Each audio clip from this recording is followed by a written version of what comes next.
All right. I'm live. Can you refresh your YouTube page?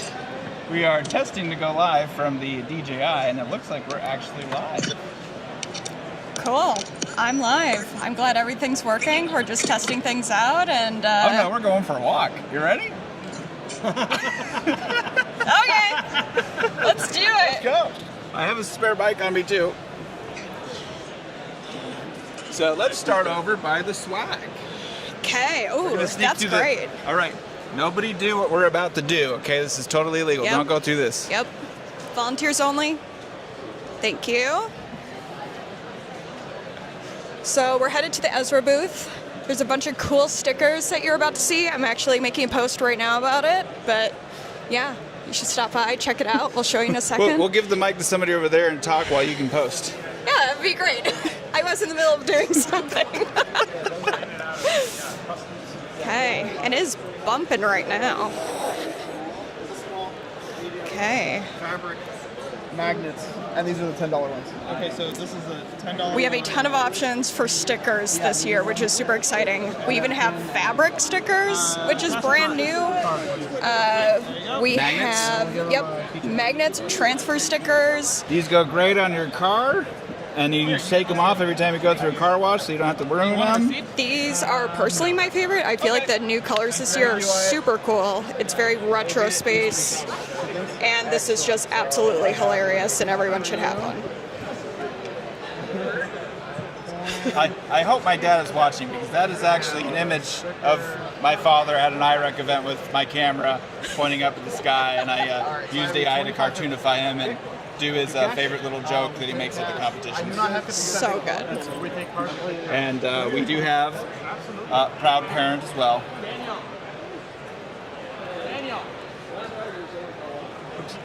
We'll wait for Amin to continue his transaction. Yes. Would you like to give us a tour of the swag while she makes a post on social media? Of course. We're very busy right Let me now. do a social media plan. Yeah. Okay.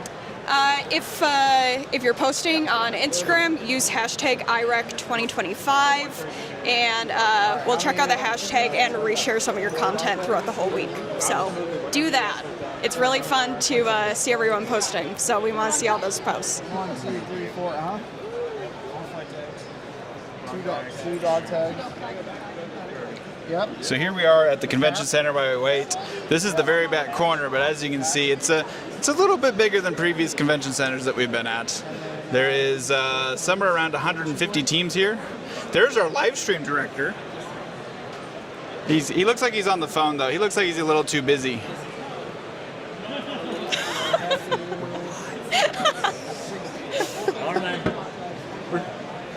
Say hi to the people.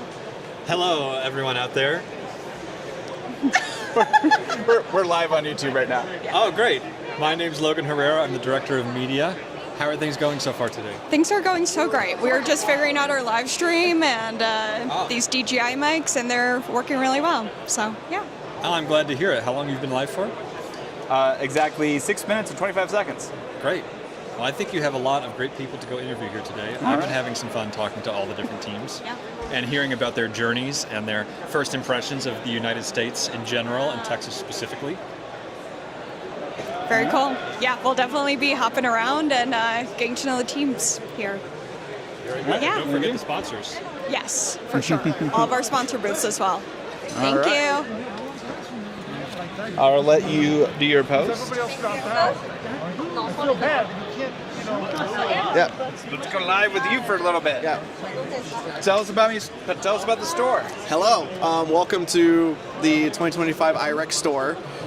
We have tons of small, neat items for you to take and, augment your experience this summer. We have magnets, we got fabric patches, we got these really cool design like retro style patches, ones for your parents. Please make sure you get the ones for your parents, they're gonna love it.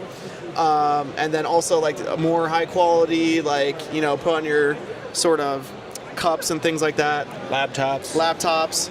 I got lots of really great pins this year, so the Ezra patch, IREC patch. I got these cool like PVC keychains, very durable.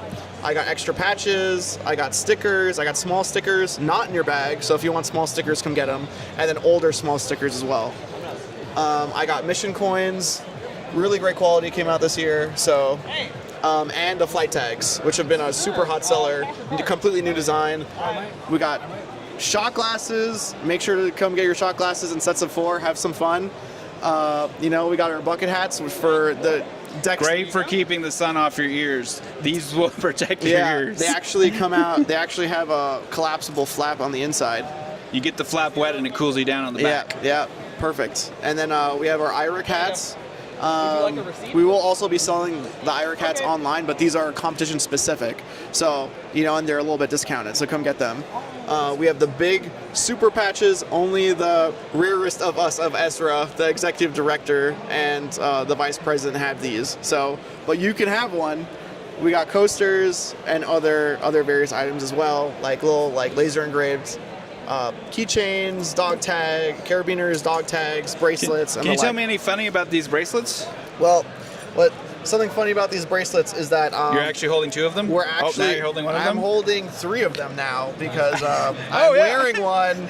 Though one's being used as a microphone, and then I'm trying to get you, the viewer, to buy this one from me. So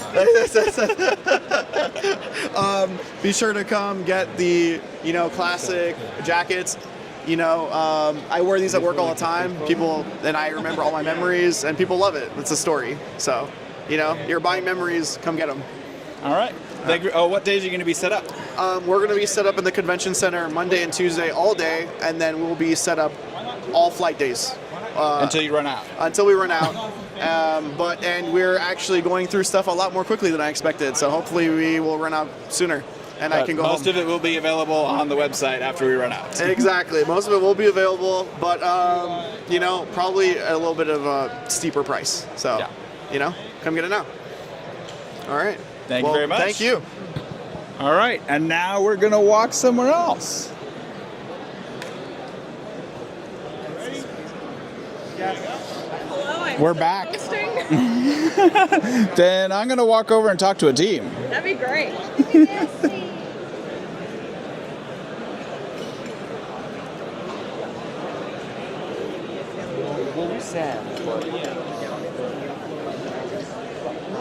Be careful what you say. You're officially on YouTube being live streamed. Oh, okay. This is our fill rover, and we use this to fill up our 10K hybrid rocket.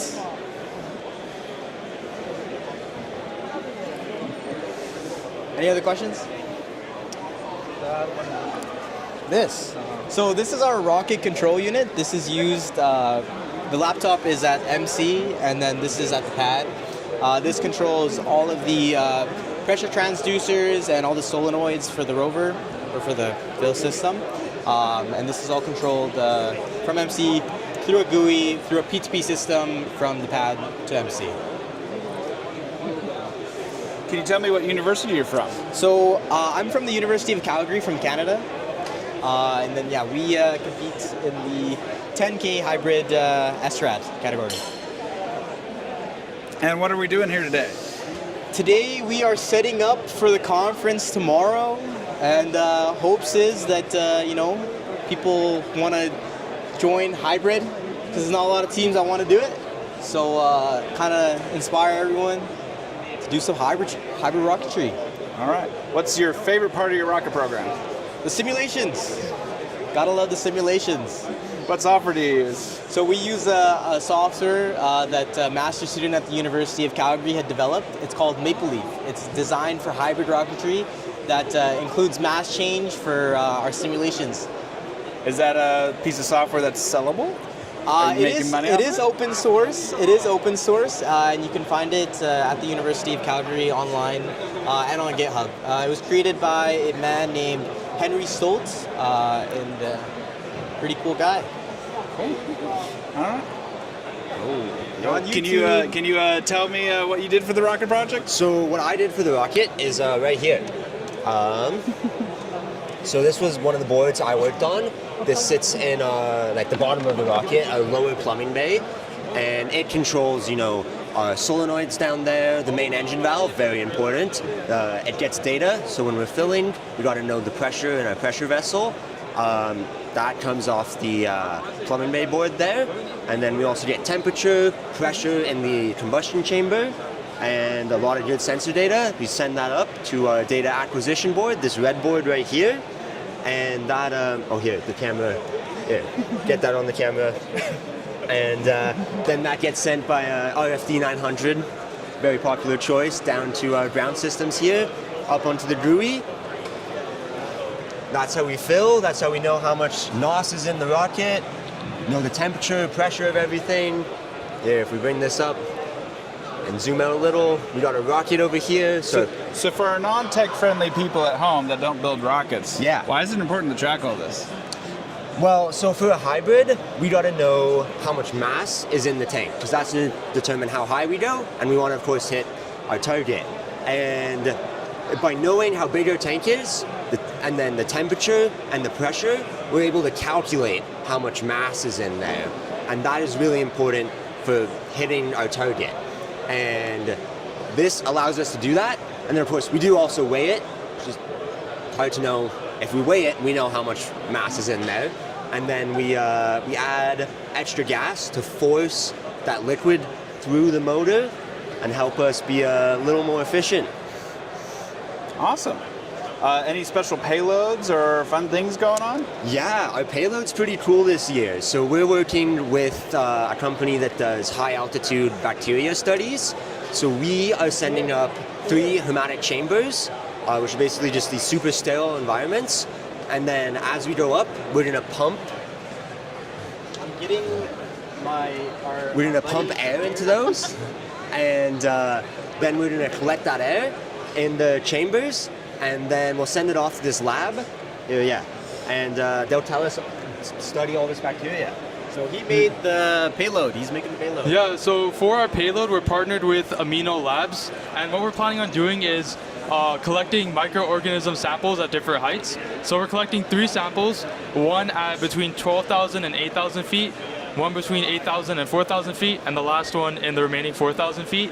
And we use a compressor and 3 solenoids to take in air through that compressor, then it goes through a manifold, then it goes into petri dishes, which are sterilized, and then sent off to the lab to be analyzed. And once we do the experiment, we'll see how it's looking up there. Yeah, and this lab, some of the work they do is really cool. They're able to predict, like what animals live in a zoo in a city by studying the microorganisms, like at 10,000 feet. They can get ideas about, like what kind of cars people drive in the city, how close they are to that city, and they're able to do some really cool work just by launching rockets, which is awesome. And we're super happy to be able to help them with that and launch and collect some samples for them. Sweet. Thank you guys so much. Thank you for participating. We have some poker chips for you guys for parterating. Since Awesome. You're on Thank social you. media for us. Yeah. Thank you. Good luck with everything this week. Thank you. Yeah. Have a good day, guys. Thank you. You want that one? I can hold this one down. Okay. We're going team to team. Let's study this team a little Okay. bit. Do you guys have a moment? As you're trying to figure out something on your rocket. Okay. I'm gonna hand that to you. Okay. So what's your team name? Where are you from? We are Rice University from Houston, Texas. We're flying Archimedes 2, which is a 30,000-foot hybrid rocket. So we built the engine for this ourselves. It's actually outside in the loading dock because it has live energetics in it, so we can't bring it in here. Yeah. But yeah. Very cool. Is it your first time here? Have you been here before? Yeah, this is our, I want to say 5th time here. We came here last year with Archimedes the first and won the 30,000-foot division. So now we made a couple improvements to our engine for this year. We also have added a deployed payload that comes out of the rocket and main deployment. So this is the first year we're doing that as well. Awesome. Tell me a little bit more about the payload. Yeah, so the payload is a hyperspectral imager. So it'll get deployed at main deployment and then look at the ground and be able able to see different frequencies of light than you can see with your own human eye. So that way you can look at things like mapping the water content of the soil and seeing vegetation. It has use in all kinds of areas, but we're specifically looking at water content of soil when we're coming down on that parachute. Cool. Yeah.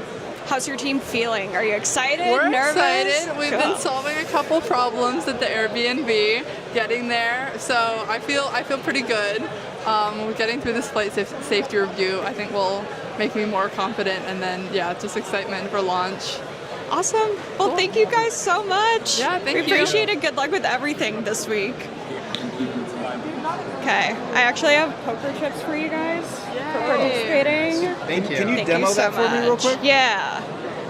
I have stuff all over my hand. Oh, that means I think you're it just busy. adds to it. Yeah, I'm into it. Thank you guys so much.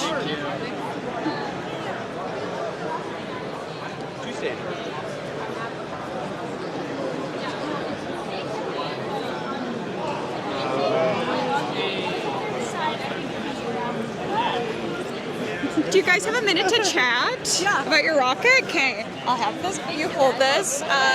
What's your team name and where are you from? Yeah, we're Rice Eclipse. We're from Houston, Texas. Okay, awesome.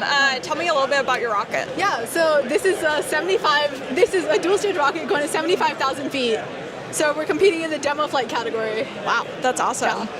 Do you have any payloads that you're including with it? No payload because we were aiming for altitude, so we wanted to minimize the weight. So that's why we're doing this 4-inch diameter to 3-inch diameter. Cool. Just to reduce weight and cross-sectional area. Awesome. How are you guys feeling? Are you excited? I'm excited. I'm nervous. Yeah, mix of both. Nerve-sided for sure. Yeah. We did a recovery rocket that had a lot of the same integral components and tested a lot of our main systems. That was designed by Mark over here and Alina as the aero lead of that project. So yeah, we have a lot of confidence in our design because of that test flight of Prestige, which was that recovery rocket. But again, higher motors, it's a different rocket, so there's always, things that could, the things that are challenging, right? Yeah. But yeah, we have high hopes, and we think that it's going to perform really well. Awesome. Have you guys been here before, competed before, or is it your first we've been year? competing here since 2018. Okay, cool. Yeah. That's awesome. Any other things you want to add about how you're feeling? How does your stage separation? How does it work? So we have a small black propellant charge in the inner stage. The bottom 4 inches of the sustainer actually slot into the booster, and we machined an aluminum coupler for that.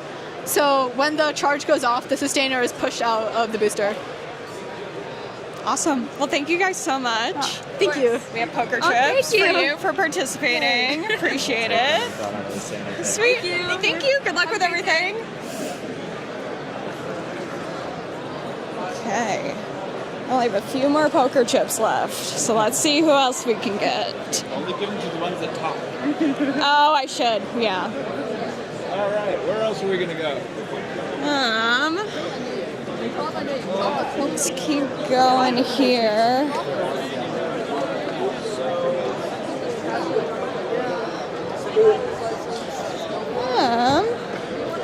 Let's head over here. These people don't look overwhelmed. Yeah. Doesn't look super busy. Hey guys, can we talk to you guys for a second about your rocket? Yeah, what's up? Would you mind? Oh, Here you go. Where's your team from? What's your team's name? Tell me a little bit about your rocket. What you see before you is a rocket known as Supernova. We compete in the 30K COTS category. We are from Youngstown State University in Youngstown, Ohio. That's around Pittsburgh and Cleveland, if you've ever been to either of those places. This is a min-diameter rocket, meaning our rocket was specifically engineered to be around the diameter of our actual motor, the O5500X. Shout out O5500X and Aerotech. I think that's who makes it. Yeah. Awesome. Do you have any payloads that you're doing? Our payload? Yeah. Yeah, our payload is right here on the table. Actually, right now it's being bolted in. Yeah, no problem. If you want, that process is happening right now, as you can see. It's on the poster if you want to show her. Yeah, the camera is currently Nah, that's okay. over somewhere else. Yeah, tell me a little bit about it. The payload is designed to see some vibrational frequencies and things like that while during flight. That's the main reason it's there. It's to collect that kind of data. Yeah. Something of note, actually, these rail buttons that you see right here, those are custom made. I made those myself using a CNC Mach 3 mill. In fact, our avionics section is also made. Everything you see actually before you is probably made in-house, except for our fins. Cool. Those were made using Send Cut Send. Shout out to Send Cut Send. Yeah, that's awesome. How's your team feeling? Connected, and we're live again. You can go. We're live! Yeah, anyways, we did a lot of carbon fiber layup. My fin guy, I'll tell you about that. Yeah, so like he said, so this is a minimum diameter design, which means the body tube fits right along the motor, whereas other designs...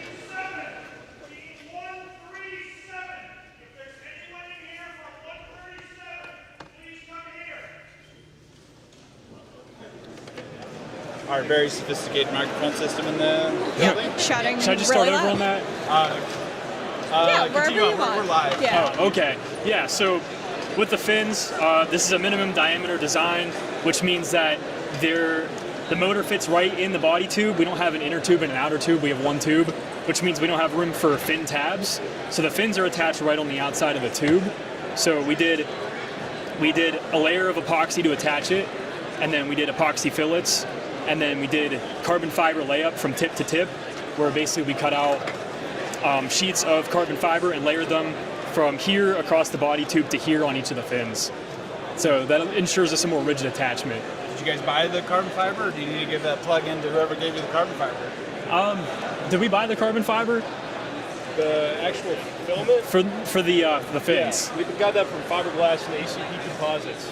Fiberglass ACP composites. Awesome. Thank you guys so much. Yeah, thank you. Do we want to add anything, Larry? That's for you. Oh, thank you. I'd like to say go Gwins. Yeah, that's about it. Go Gwins. White Tower represent. Thank you so much. I'll carry these for a second. Can you go on your phone and double check that we don't need to reset something? Yep.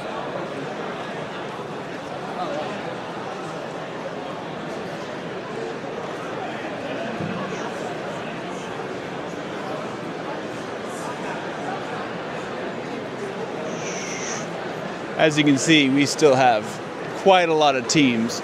Likely not going to get to half of them today, at least on this set of batteries. All right. Well, let's come to the next team. Which one do you want to go to next? I think we'd head right here. I think that sounds good. Hey guys, would you mind talking about a little bit about your rocket right now with us? Sure. Who wants to talk about it? Okay. Okay, sure. Sweet. So what's your team's name and where are you from? Okay, so our team is called Blink because our team number is 182. Sweet. That is amazing. We think one step ahead at all times. Incredible. Tell me a little bit about your rocket. Yeah, so this is our second year at IREC. Last year, we flew a pretty simple rocket, 6-inch diameter. Our payload was rice in a Pringles can, but we knew we could do better. We were locked in. So this year we have a minimum diameter rocket, 14 feet long. We have a 5-inch payload bay for a larger payload, but we switched it up. We threw ourselves for a loop. Instead, our payload is a deployable camera that should hopefully record the rocket's descent down. We also have another camera in the avionics bay. We made this little window using acrylic and a heat gun to just record the beautiful scenery of Earth as it comes down.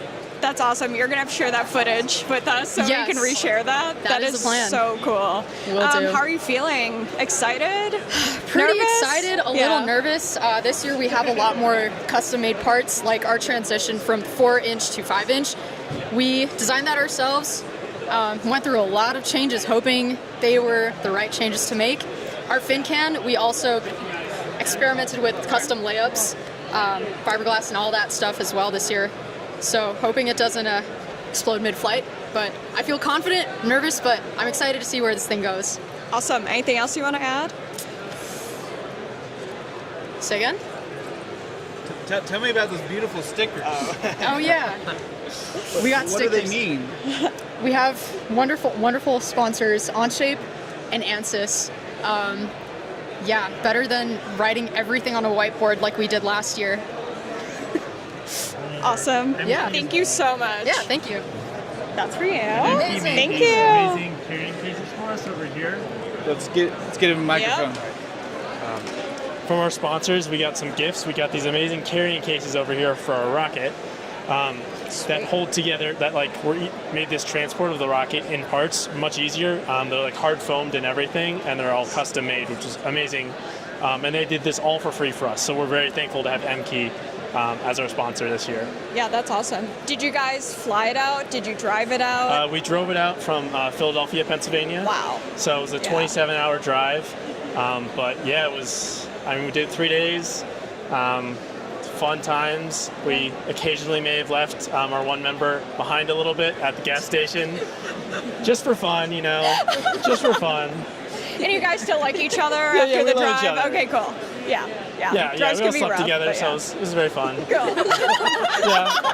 And I think it's great to end on that. Thank you so much. Yeah. You guys are awesome. Thanks.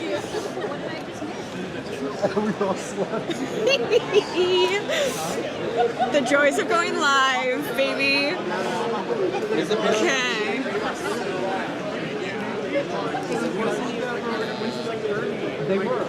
Would you guys mind if you talk about your rocket with us a little bit? Okay. So, what's your team's name and where are you from? We are Swamp Launch Rocket Team from the University of Florida. Go Gators. When I read your name, I knew exactly where you guys were from. I'm like, is that Florida? Someone said, yep. Absolutely. So that's perfect. Tell me a little bit about your rocket. Yeah, so we are in the 10K COTS competition. We're running on an M2500, if I remember correctly. We've got a 6-inch diameter, and we're standing at just about 10 feet tall.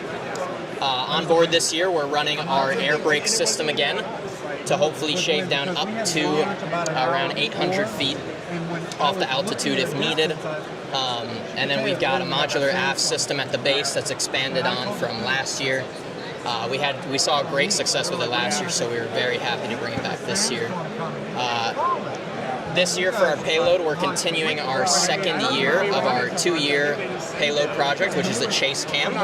So at 1,500 feet on descent, the payload comes out with CO2 with a CO2 system, and it's there to control the descent rate of our payload to keep it in frame a little bit easier. So we're very excited to try out that. Cool. Yeah, you'll definitely share the footage with us whenever it gets. That'd be awesome. How's your team feeling right now? We're feeling great. This is our 3rd year ever being at here at IREC. And it's so amazing that we're able to come all the way out here. It's a bit of a far drive from Gainesville. For sure. But we made it, and we're so excited to be here. I know for one, this is my first year being here, and this is just so amazing. Everything here is awesome, and I'm just so excited to see the rest of the competition. Yeah, has it exceeded your expectations? Without a doubt. I mean, I think she. Oh man, I thought our rocket was cool, and then we get here, and man, everyone's rocket is cool. Yeah. It's more than I could ever imagine, and I know everyone else on the team, I think, feels the same way. We are just so excited to be here for the competition. Awesome. Very thankful. Well, thank you so much. Yeah, I appreciate it. That's for you. Oh, thank you. Yeah, no problem. Good luck with everything. Thank you. Okay, I'm able to do one more. Let's go ahead here. Okay. Hey, would you be willing to talk about your rocket with us? So I'll give you that. So what is your team's name and where are you from? We're from Turkey, and our team's name is Tobitri Rocketry. We're coming from University of Economics and Technology, and we're competing in 10K COTS category. Very cool. So tell me a little bit about your rocket. So our rocket is composed of 3 parts: the nose cone, upper body, and the lower body. So here you can see our fins. They're made of aluminum. we wanted to make a design like this. It reminds us our flag. So here you can see these are our sponsors. Oh, awesome. Yeah, these are our sponsors, you can see here.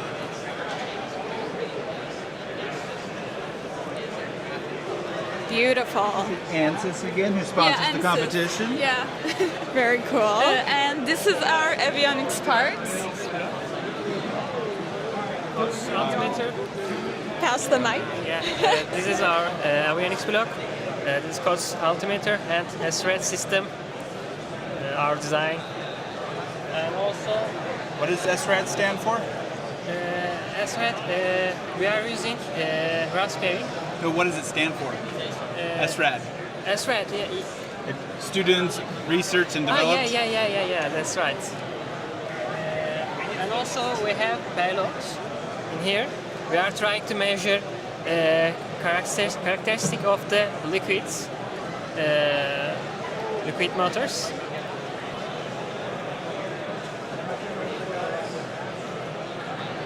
Okay. Very cool. Can you tell me a little bit, for the people at home that aren't familiar with rockets, can you rotate it around for a second? Okay. Can you tell me what that's for? Yeah. There are 24 sticks in it, and we are measure the characteristic of the liquid motors. When the rocket flies, it measures the movement of the liquids. Awesome, very cool. Are you? Is it your first time competing, or have you done this before? This is our team's third time competing, and individually we are coming the first time. Okay, awesome. Are you excited, nervous? How are you feeling? Yeah, actually, it's really cool to be here and meet all the teams and see their rockets, different ideas, and etc. I'm really excited actually because I really want to see our rocket fly, and I want a successful recovery. So I hope all the teams can be successful, and I wish good luck for everyone. Awesome. Well, thank you so much, and good luck to all of you guys. Appreciate it. Yeah, that's for you. Yeah, thank you. Okay. Hey guys, would you mind talking to us a little bit about your rocket? Okay. Max, this is the project manager. Hello, project manager. Would you mind telling me what your team name is and where you're from? Okay, our team is Team 148. It's the Sapienza rocket team from Sapienza University of Rome, from Italy. Awesome. Tell me a little bit about your rocket. So this actually is the first time here at the International Rocket Engineering Competition, and we're participating with Minerva second. So here's the rocket. It's a single stage COTS motor. The target is 10,000 feet, and you can see here the structure. So this is the internal structure. That is a single block of steel bars and aluminum bulkheads. This is the nose cone. This is the external body tube, so the upper fuselage, and here's the payload. So, yeah, what does your payload do? So our payload is fundamentally a GNSS receiver, but the novelty in this payload is that we treat the data in a novel way, so that we can check the rocket position potentially real time. So this is a first experiment, so it's not fully developed. Yeah. But with this experiment, we can check the position of the rocket with like centimeters accuracy. Okay. So we have velocities of very, very precise velocities. Yeah. So very cool. So it's your first time here. How are you feeling? Sincerely, pretty nervous. Yeah. The first time, and we got here like yesterday. So. So did I. The jet lag is not. For sure. Yeah, I'm sure that's rough. But yeah, are you excited to see it launch and everything? Yeah, definitely. It's a strange sensation, but it's pretty cool. Cool. Do you have any advice for other people looking to compete for the first time? Like anything you've learned or any advice you have for those kinds of teams? Let me just think. Of course. Yeah. I think that's great advice. Okay, we're back on. Sorry, Okay. I missed the last 20 seconds. All right. The main thing I think is just be prepared if you're a new team. Yeah. Prepare for anything. Yeah. Cool. Well, thank you so much for talking to us. That's for you. Thank you. Little gift. Yeah, and good luck with everything. Okay. All right, you pick this time. I pick this time? Yeah, we're letting our cameraman pick. I'm sorry, I was already distracted by the Wait. cactus. Yeah, so We're I gonna go to the think we need cactus. to go there. Yeah. Hey guys. Your shirts are amazing. Thank you. Would you mind just taking a second to talk about your rocket with us? Yeah. Main person who wants to chat? No, we can go first. Okay. I can do this. There you go. So, how are you doing today? I'm doing good. You? Good. What is your what's your team name and where are you from? We are UAir, University. Say what it stands for. We are. It's an acronym with an acronym. It's the University of Arizona AIAA IREC RCT. Sweet. So tell me a little bit about your rocket. We first noticed the amazing little toy that you have up top. Yeah. The cactus design. It might be one of my favorites that Yeah, I've seen it's meant to be today. a swirl cactus. Yeah, that's awesome. Because we're from Tucson. We're kind of native there. Very, very fitting. Yeah. Yeah, tell me a little bit about your rocket. Yeah, it's a 6-inch diameter rocket. It's roughly 12 feet tall. It'll be flying on a COTS motor. It's just standard 10K COTS on an Aerotech M2500. Very cool. Do you have a payload this year? Hey, if you don't, that's fine. We do, but it's non-operational at the moment. Okay, cool. Yeah, it is over here. Yeah, Bring if it you over. do you want to talk a little bit about it or what you it'll hope it will measure do? standard atmospheric conditions, and it'll verify the speed of sound if we get it working. Cool. Yeah. That sounds great. Big if. What challenges are you having? Yeah. It's not finished, and our payload's lead is not here, so we have to figure it out. Yeah. And there's always next year too. There is always next year. It could just be dead weight. Any mistake I'm making, I'm like, it's a good learning experience for next year. That's literally what I've been going through. Have you competed here before? Yes, last year was our first year for all of us. Okay. So cool. Our school did compete a few years ago, but the rocketry program died off. Okay. And we're trying to bring it back. Very, very cool. Yeah. What have you learned from last year that you're taking with you this year? Time And anyone management. can pitch in too. Yeah, time management is a big one. Okay. Hopefully starting things early, which was kind of poorly implemented this year, but we're working on it. Yeah. We actually knew how our avionics worked before we got to the competition, which is good, because we had to learn how to wire everything up like the night before we launched last year. We know now, so that's good. We also decided to try live video this year, so we have a run cam on the side, just standard little omnidirectional antenna on the other side. Pretty standard 5.8 gigahertz stream. We're gonna see how that works. We have not tested much range on that, so this is kind of like a go for it situation. Yeah. We'll see how it goes. Yeah, I hope you get something out of it. And yeah, Yeah. if you get any footage, like share it with us. Oh yeah, 'cause we're we'd definitely love gonna to get share. SD save footage. Sweet. So that'll be good. The stream, we'll see, but Yeah. the normal recording will be fine. That'll be good. But Yeah. we can share that along. Cool. Any learning no one wants experience, anything? Chris? Any learning that you've done? Did you learn anything, Chris? There's a lot of things we say we learn, and then in practice, debatably actually happen. It's called lessons learned but never observed. No, it's lessons learned, but maybe not so many lessons no, applied. I said that backwards. My bad. Lessons observed, never learned. I said that backwards. That's why Dustin's behind the camera. But I mean, it's getting a little smoother. Like since we were here last year, we know a lot more what to expect. It doesn't feel quite as cloudy on like what we're doing here. We have launched, we have recovered, we've proven that we can do it. We just need to do it again reliably is the key. I mean, a lot of this rocket is the same as the last rocket. I think it should work pretty well. And we've learned, don't leave parts of your motor at home. We did that last year. That delayed us by 2 days. Oh, wow. That was also the weather, though. The weather was really bad last year.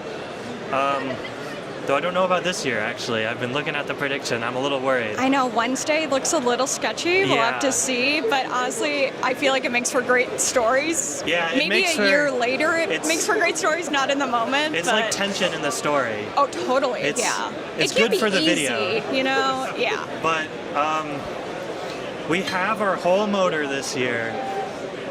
If all goes to plan, which it currently mostly is, we'll be ready to launch on Wednesday.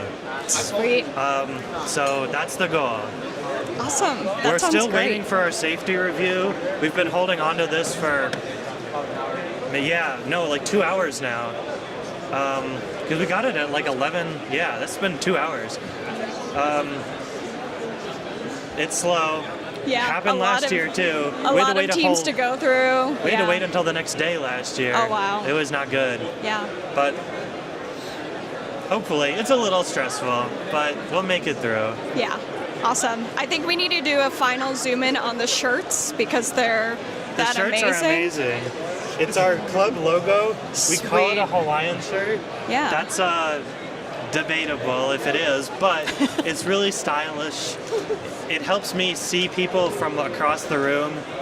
It's not like the sea of like black and gray and blue, and Yeah. I think it's pretty cool. I feel like we immediately saw you in your shirts and just your fun rocket design, and we gravitated towards you guys. So you definitely get points on that for sure. Marketing is very important. Yeah, it is. Thank you for speaking. Thank you guys with us. so Thank you. much for speaking. Appreciate it. Good luck with everything. Thank you. All right, now you pick another So one. technically, I'm gonna say we take a slight break. I'm gonna set the camera down and get Good an with that. adapter and get a bigger power supply because I'm starting to run a little low. Okay. So let's go over to the. Let's go over to the inspections, and then we'll set the camera down, and I'll go grab some stuff. That sounds good. I don't think we need to.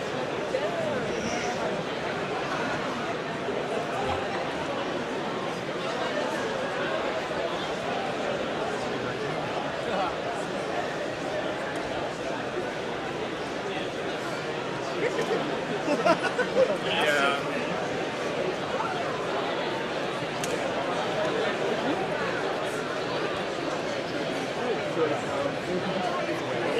You'll notice we have a little more space this year.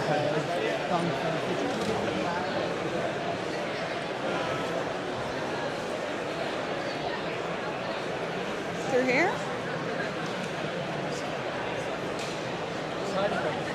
Would you mind if we set our camera down here for a moment? It's live streaming to YouTube, and I'm going to go get some extra battery power. All right. Let me set this down for a moment, and you can talk about SDL, our favorite payload sponsor. Hey, Hello, how's it going? it's going well. We've had quite a few very interesting payloads come by. We're taking pictures, we're taking video of payloads, and we're freezing.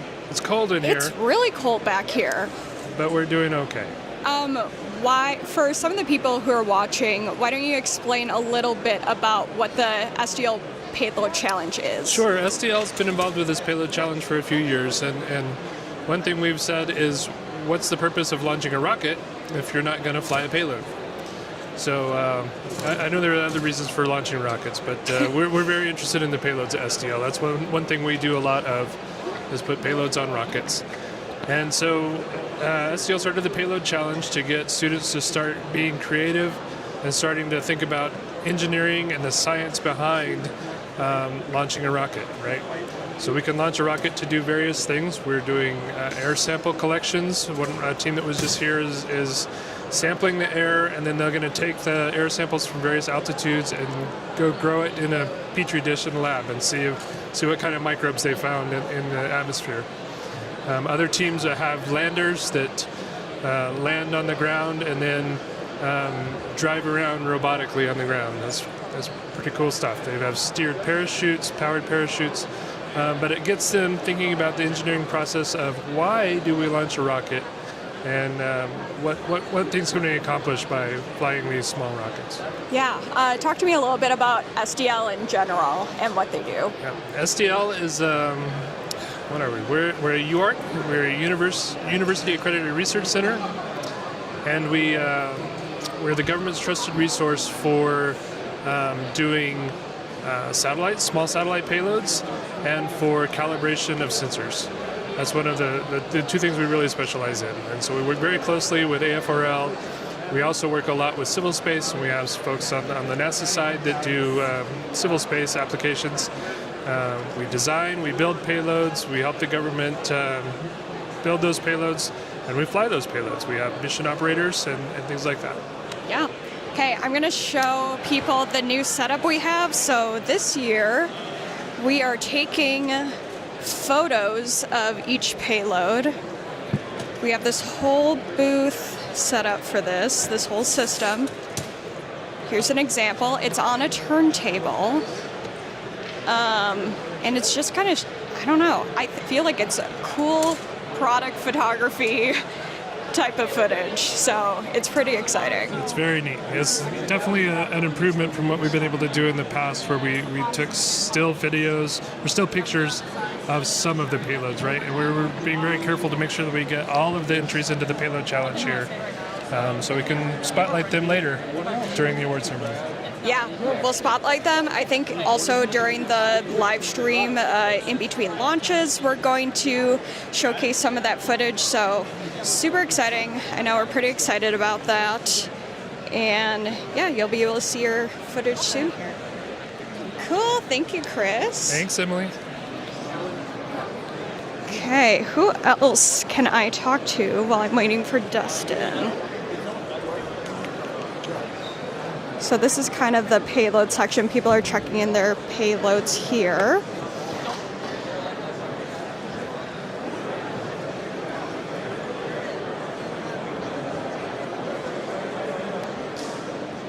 Okay. Let's see who else we can bug. Pretty good, actually.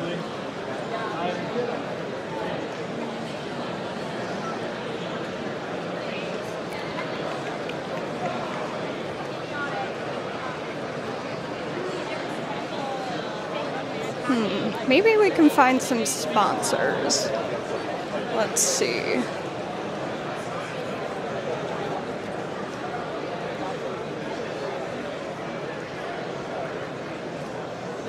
Okay, another shout out to our merchandise booth right there. Go check it out. Make sure to check it out. We have cool stickers. We have more than stickers too. We have hats, we have jackets, we have shirts. Some really cool Ezra and IREC stuff there.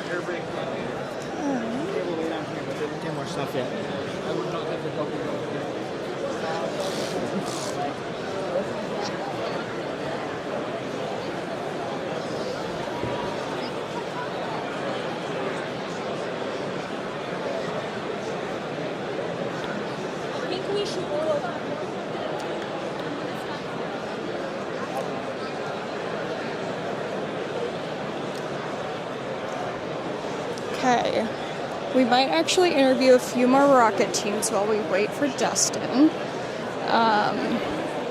Sorry!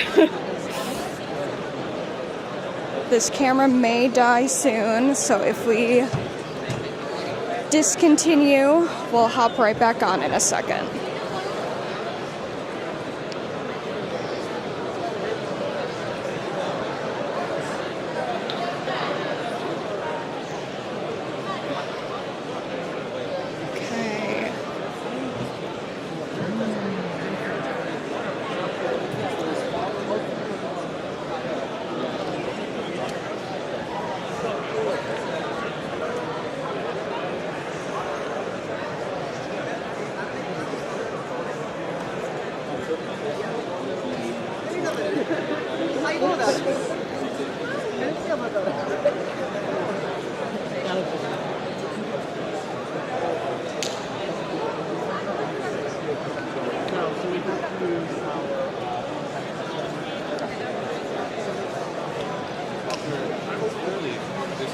Dustin.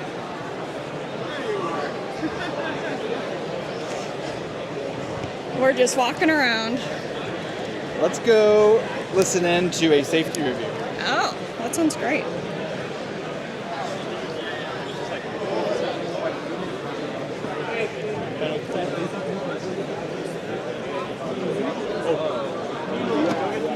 Thanks.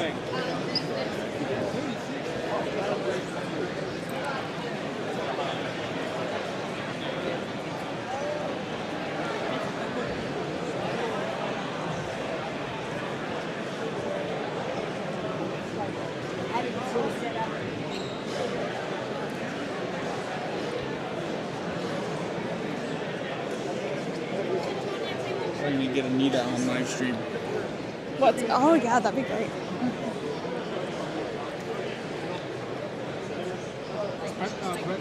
Yes, I know. Yes. Like we can start without him, but we don't want to give final recommendations. He's here to sign the paper. One or the other. We might be waiting for somebody on this table, so we'll go to a different table unless you want to give us a tour of what you're going to be doing soon. I was going to read their comments in the what the judges have put previously before, but I opened the file. Oh, we'll find a different table. Yeah, sounds good. Want to head over here?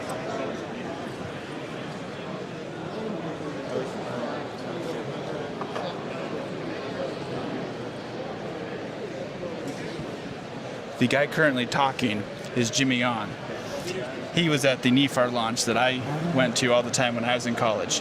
We used to joke that he could go into the swamp in the Florida with nothing but a loincloth and come out with a fully assembled rocket motor and recovery system.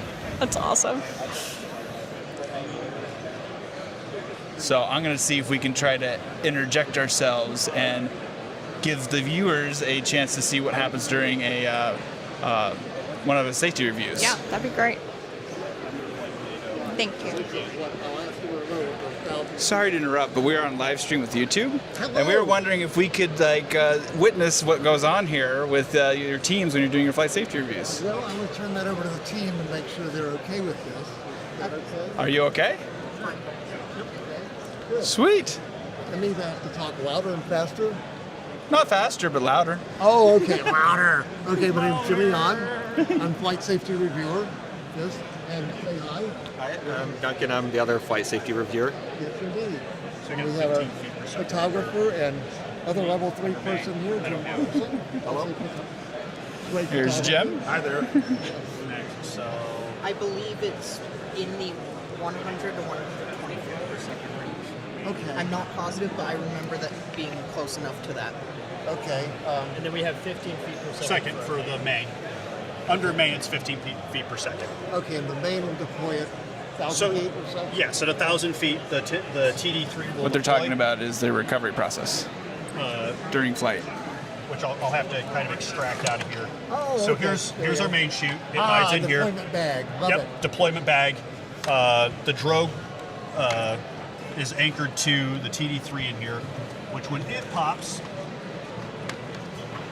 as I rotate this around to get it into a position where I can pop it out. There we go. It will release that part, and we get static line tension here, so we get a full static deployment of all of that. That runs. This is the part where it's attached to the main chute.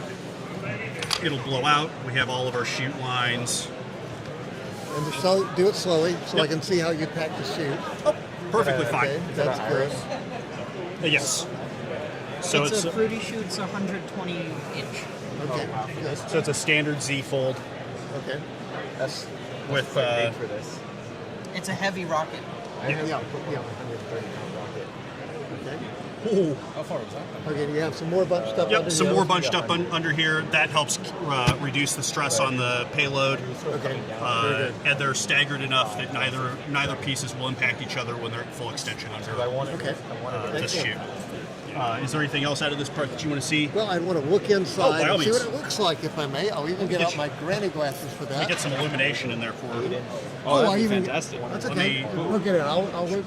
Whoa! I can see some of those bolts. I see the tender to cinder. I got that all popped up, and those will be all lanyarded together. By all means. Is anything going to bite me? Shouldn't be. I got my whole hand in there. The worst thing you'll get is a little sit on you from testing. I like sit. Okay, there's a tender to cinder. We'll do the examine. There's a piece of it.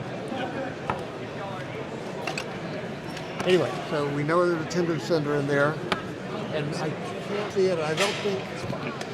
We used them. We tested these.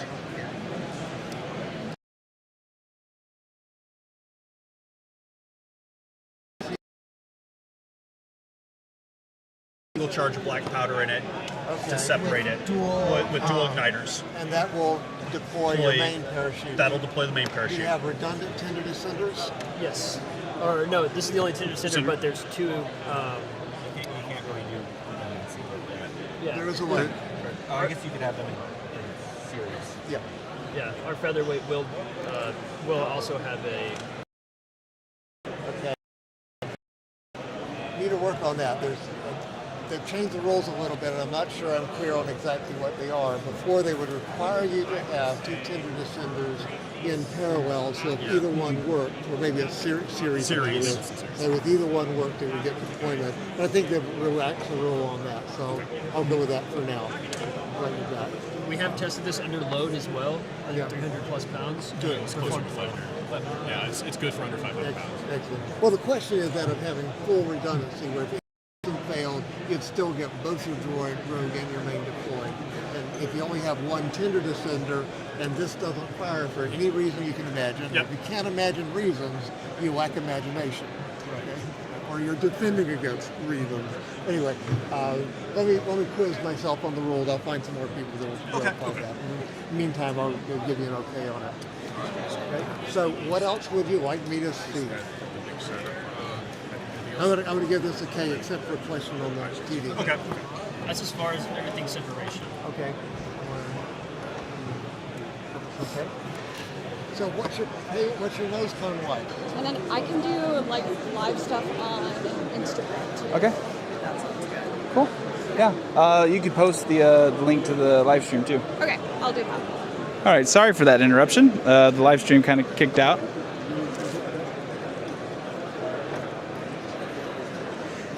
Hey guys, we are live right now, and I was wondering if you wouldn't mind if I kind of like witness what goes on during these flight safety reviews? Sure. If you would like to. I will give you this microphone that, if you need to set it down, it's fine. Okay. But just continue going on as is. All right, and sounds good. I'll try to fill people in. All right, sounds Stand good. up now.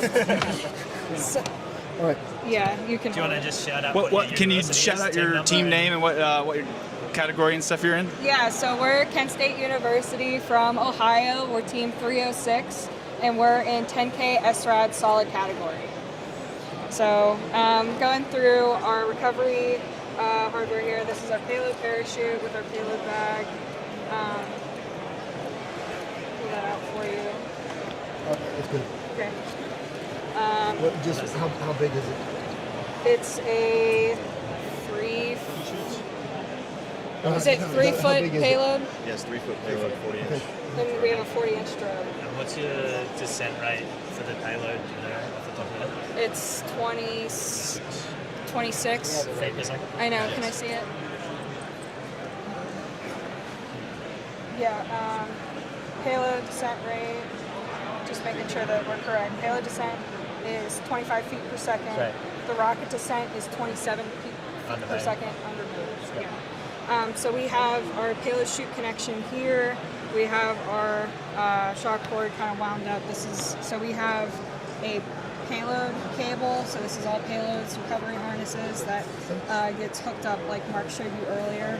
And then this gets covered, or this gets connected to the top of the payload up here. And then this Nomex blanket gets wrapped around the payload to be protected from the black powder charges that are right above it. That makes sense. So there's payload. Okay. Then we have our main shock cord. So we have a smaller connection here for going to the nose cone and then hooking to our chute bag for payload. So it's going to hold on to the payload chute bag, so that way whenever it pulls up. This is not. This is nothing that's critical. Okay, that's what, it's not low. It's something that just yank something out. Effectively the pilot for the Okay, the fine. payload. Okay. So this is our main shock cord here. We have duct tape. I don't think they're in contention. Sorry, we're holding a biggest quick competition.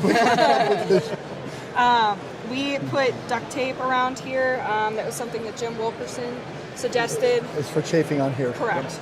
So that goes, this goes to the nose cone. Then we have a, goes to our top of our eBay, which goes through here and around our payload, like we described.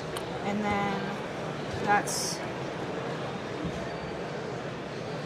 It's not damaged, is it? It's probably from New Mexico. It's probably, I was going to say, it's probably rust or dirt. I did wash them, so, but they're still a little icky, but that's main, so, and then Where does the parachute attach? it's in, Is there a loop in there somewhere? there is, I'm just trying to find it. Is it tied or is it sewn? It Or is, is that it untied? oh, maybe it did untie, that's probably what that Okay. is, Where yeah. the dirt didn't come out? Yeah. So this was tied. Yes. So what we do, I'll show you.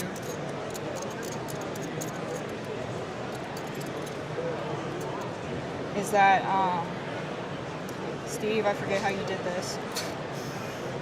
It's essentially like looped around in here. It like, I forget how Steve did it. I think it's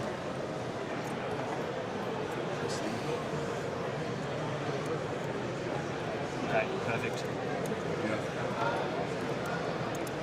And then this connects to our main chute. I've never done it that way. Works for me. Okay. So this is main. And I like then, the fact that everything's labeled. yes, we're very big on labeling on this team. And then just our main parachute. And this is just a big Nomex blanket. Good enough. Yeah, no need to unpack that. Here all year. So that's the top half of our recovery. And then the bottom, I'll show you. Now the nose cone stays attached to something, doesn't it? The nose cone is attached to the top by 8 shear pins, but then it gets... Okay, the main comes out that end? Yes. The main, the payload, everything comes out that Okay. end. And the And this payload... is bolted to this, right? Correct. Yes. The main gets connected in here by the U-bolt as well as this. Static line for the payload. Yeah. Correct. So that's the top section. Would you like us to open the nose Is there cone? anything in there? There's Yes. EPS and our pressure transducer nose cone payload. It's an embedded system. It's not.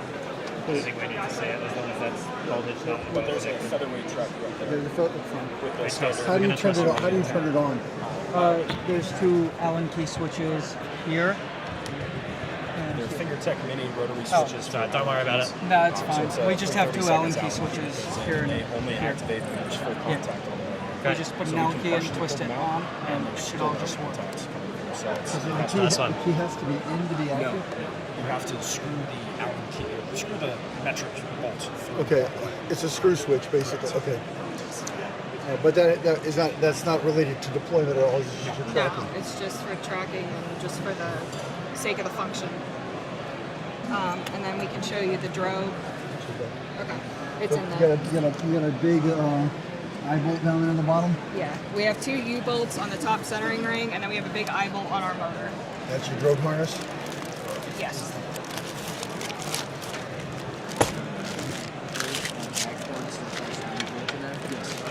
So this is again one of those just retaining things for our chute bag for the drogue. And there is 2 U-bolts inside. So basically, as the harness comes out, that's tied to the top of the chute bag, and that keeps the chute bag from flying. The parachute keeps going. Correct. Okay. And then, just to show you, we got more of our quick links here. I might have it in the ass. This connects. This connects to our motor. Again, we have the duct tape preventing that fraying on there, and then this connects to the bottom of our eBay, and then this is our drogue. It's very small, 40-inch drogue. Okay. And then that's the connection for the drogue bag. So that swivel weighs more than the parachute. Yeah. Classic. Yeah, classic. Okay, so that covers the airframe and the recovery hardware. We've got a checklist here if you want to have a squiz. Now, he's just going to poke through it, but I'll preempt. Do you have a procedure, a checklist in place for if you have to pull the rocket down from the pad? Yes. That's it. Hopefully not 3 times this year. Yeah. After last year, yes. Did the team down fly a record for last year? Oh God. So we weren't the ones who had it the worst, but It's a tough year. yeah. And the weather's not looking great. But where we'll is it? take it as it comes. Where is the? So they're labeled up here. So this is forward body 2. That's what I wanted to see. How to fold the parachutes. Yes. That's a new one on me. Consistency is key. I No, read it. I don't know. It's a new one on me. Okay, that's perfect. Our safety team is thorough. What else can we show So you? the motor. Yes. Okay, it's a SRAD motor. Here, Joey, talk about your motor. What was the question? It's an SRAD motor. Yeah. Yeah, it's an SRAD motor. Okay, have you done it? Can you tell me what SRAD stands for? It's, our student research and development. We've test flown it, obviously, and we've also done static fire, which we have the data on the binder if you'd like to see it. You seen the test fires? Yeah. Have you got the hardware here? Is it in the rocket or is it? No, it's back at. Because it's got propellant in it right yes, now. it's fully assembled currently. Yeah. I'm going to take your word for it. How does retention? I missed the retention. Oh, easy. Easy peasy. Not a drama. Happy days. All right, and ignition for the motor. Ignition? Yeah, it's a double igniter. Yeah. Perfection. Both bridge wire, but not doubles. Al, any other good questions, concerns? Great. Okay, so the next step for us in this process, if we're following on the live stream, come over here into our digital flight management system. I don't have any instructions for the RSO because this rocket's pretty neat and it has decent off-rail velocity, so it's not wind constrained at all. We haven't created any issues in the review process, so I'm going to go ahead and print off some paperwork for them. And I'm fighting the network here a little bit. We are too. We've lost live stream. It goes blank every now and then. I have to reconnect. Well, that's a win. Great. Hopefully it's still working for those at home. Well, we'll find out. So we're going to come over here to the printer.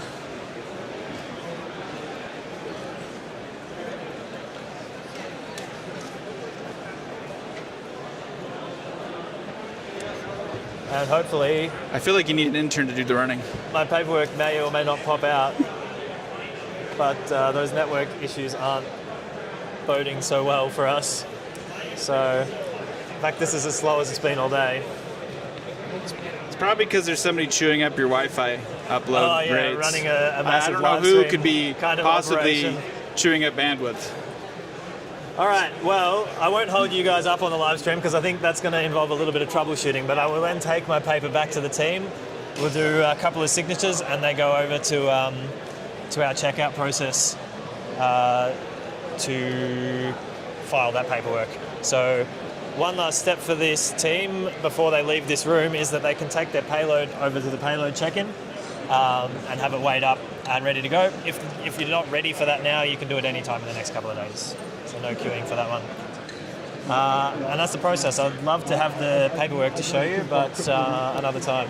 All right. Thank you very much.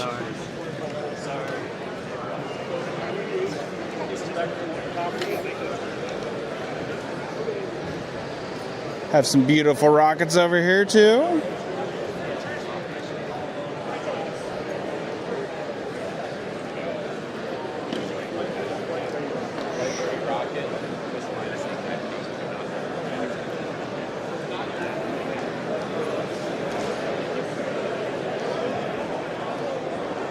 Mr. Andy, How can I help you, sir? do you want to talk about something today? We are live on YouTube right now. Good times here at the IREC. The convention prep day, Monday, very successful. We're only, almost every team is already registered. I think we're lacking maybe a little over a dozen teams, and range safety inspections, team photos, everything's going great. The teams are setting up their tables.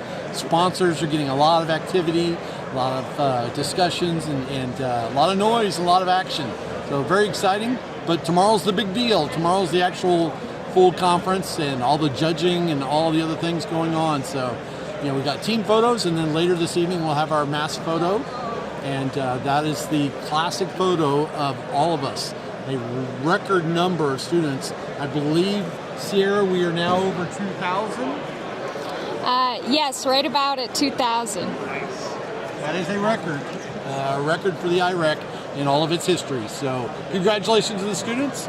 Thank you for all the support from our sponsors. And our volunteers are freaking amazing. They are doing a great job. And no hiccups. Everything's running perfectly, right? Sure. We could say that. Yeah. Would you want to take me on a little bit of a tour or show me around some stuff? Or are you busy? You look like you're busy. We'll come back later.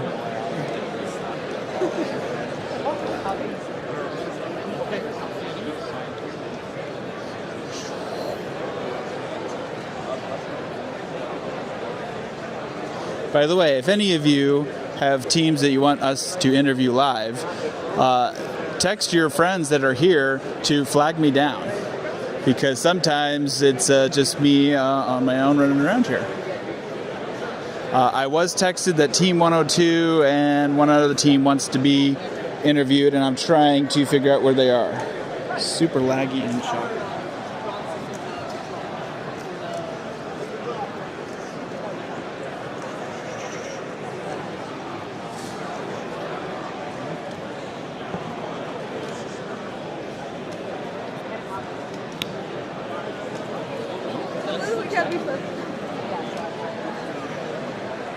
I set something down and I have to go back to get it.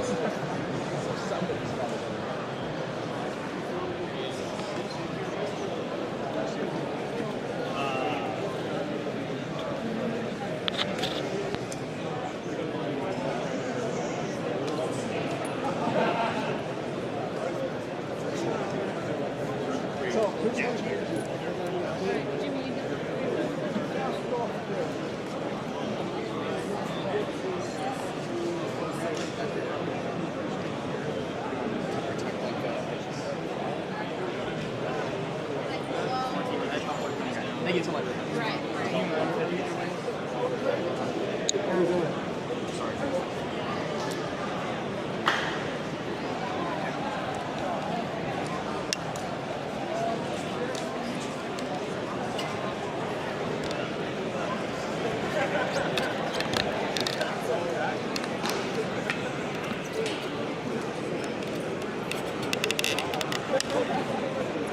All right, we're going to set you down right here for a second.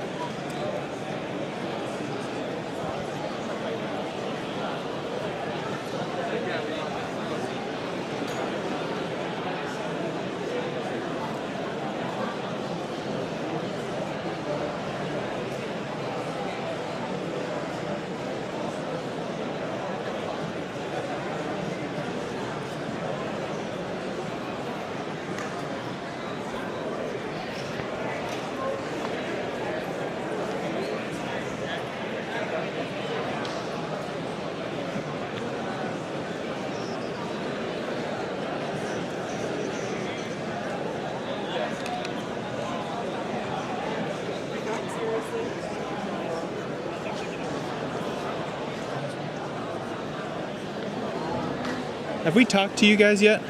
I don't think we have yet, no. All right, well, let me undo this clip right here a little bit. There we go, clean that up and hand that to you. Thank you. All right, you're live on YouTube right now. Oh, so tell me what team you are, name of your rocket. Oh, we're from the University of Sydney, and our rocket is called Project Payload. All right, and what kind of special things are about your rocket? What category is it in? Oh, we're competing in the SRAD 10K hybrid category. So we've built our own engine. So we've developed our propulsion system of our third hybrid engine. All right. Anything special about your payload? Do you want to talk about payload? Unfortunately, not this year. We're not flying an active payload, so it's just a 3U CubeSat of dead mass. But yeah, what's special about this rocket is it's an entirely SRAD engine and airframe. We've flown it already, and we're super excited to fly it again this week. Right, how many times have you been to the IREC? This is our third time as a team. We've been in 2019 when we won the 10K COTS solid category, and again in 2022 when we won the 30K COTS solid category and the overall Spaceport America Cup. So you guys are professionals at this now. We like to think so, but this is a new competition. Any tips for some of the newer teams? Ooh, good question. Practice and test a lot. We're very confident this week because we've spent the last 9 months very heavily testing every single component on board. So yeah, test.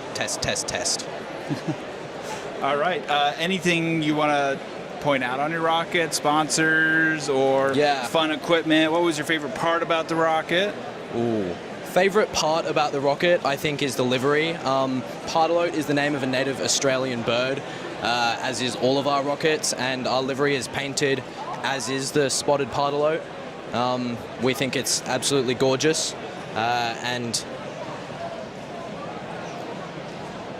of course the biggest shout out to our primary sponsor, the University of Sydney, for everything they do for us, as well as the New South Wales government. All right. Awesome. Anything else you'd like to add? Say hi to your family, friends?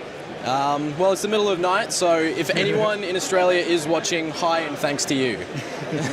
Thank you very much. No worries. Me too. Oh, wait, hang on. I'm a one-man show at the moment. Our helper has real jobs to do at the same time. For those of you that talked, some poker chips. Thank you. Thank you.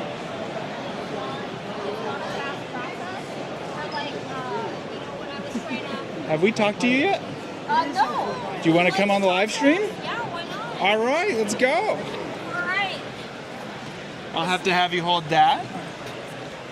I'm scared. You hold it. I know. You hold it. You're the manager. Oh. I can give you a second microphone and you can both talk and interview each other. We're going to both talk. He's taller than me, though. Excellent. There you go. All right, so tell me about yourselves. Full introduction. Would you like to start? You should start. So we're Edmonds College. We're in Washington, Linwood, Washington, and we are presenting our project, Project Dynamo. We'll be flying in the 10K COTS division. Let's see, what else should we say? It's all our first time here, so it's our first time competing at IREC. It's our first club's competition, so this is the one we decided to start with. And it's been super fun. This is Jan. She's studying mechatronics. Yes. Talk about yourself. So mechatronics is a wonderful and amazing field. I chose that field. I'm coming from a healthcare background. So I've been in healthcare for about 15 years, and mechatronics kind of allows me to be in a space where I can be in, the medical field and aerospace, like, continuously. So one of the discussions I feel like people are having nowadays with this type of topic is why not do both, right?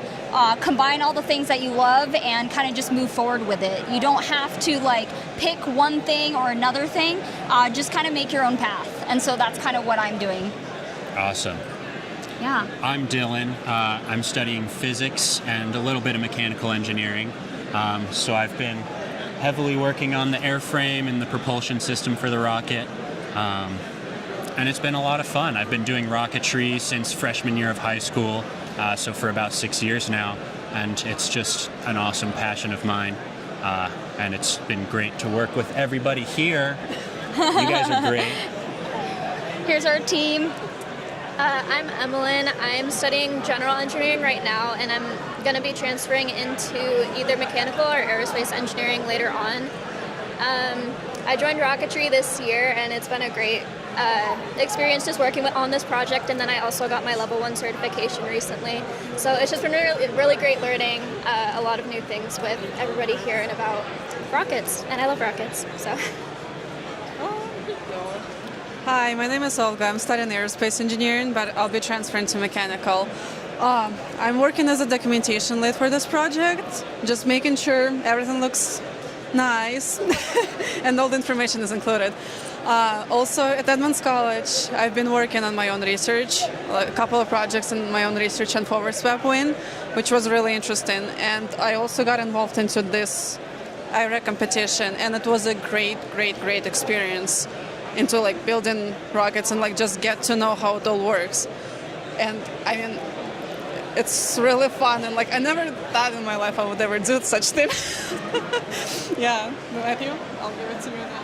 Hello, my name is Matthew. Currently, I'm planning to transfer to computer engineering. It is my first year at Rocketry. It's been a crazy experience. I learned a lot from everyone here. Prior, I didn't even know what apogee was, but yeah, what is it? Tell me. It's the peak of your flight. Yeah. You got this. Everybody watching is actually a rocket scientist. So. Yeah, I don't know the exact verbiage for it, but yeah, it's been a great experience though. Thing you've learned? Most interesting thing. So I'm a support lead for the avionics. So I've been learning a lot about the electronics and stuff. And so I think the most interesting thing I've learned is, I guess, altimeters, and wiring, and like, because we use a switch for altimeters, and so like getting the amperage, voltage, and all that through our altimeters and our batteries has been very interesting, learning about all that electrical cool stuff. Yeah. All right, well, you want to start running me down the rocket? Oh, absolutely. Yeah, take a look. So a little bit about our rocket here. So right now, we kind of have two sides of the rocket. We're going to show you the first side. So our club slogan is Dream Big, Fly High. So that's on this side. The other side just has our rocket name, which is Dynamo, which stands for Definitely You're Not a Missile Operation. We do not intend to go ballistic this week. We tend to fly.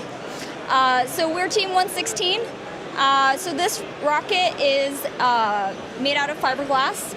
And our school is a advanced materials and manufacturing college. So we're able to cut a lot of our fiberglass parts, like our fins, our bulk plates, from our water jet cutter, which we're very privileged to have. Our team colors, as you can see with our t-shirts, are blue and green. And we kind of have like this ombre effect. And we also, if you can see with the camera, I'm not sure, we have an iridescent kind of like film over it, which we airbrushed. And it's kind of a purple sheen. And then I'm going to hand it off to Dylan over here. Sure. Our payload we developed was just something simple to get us into the competition. So we're deploying a magnometer at apogee that'll be on a tether just to get itself away from any electronics, and then measuring if we see any differences in Earth's magnetic field as it's on the way down. So mainly just like a kind of hardware test and a manufacturing test to see how well we can make a payload and see if we can get some good data from it. Moving down from our payload bay, we've got our main parachute. It's an 8-foot sport parachute. So getting us a nice soft landing at 25 feet per second. Into our avionics bay, we've got an RRC-3 as our backup altimeter, and then a Raven 4 as our main altimeter. They're all running the same size charges, so we've got a 3-gram main and redundant charge for both the main chute and the drogue chute. And then all of our GPS tracking is being done by a featherweight GPS tracker down to our ground station that we're holding. Anything else you'd like to point out or talk about? We're using an L motor, so considered small for this competition, but overshooting our apogee already, so it's been nice to keep everything kind of a small profile and be able to use an L motor to get us up there. A couple more things to add. So we did 2 test flights for this rocket. We built a subscale, 2x1 subscale, which is called the Mini Dyna, and then this rocket obviously is Dynamo.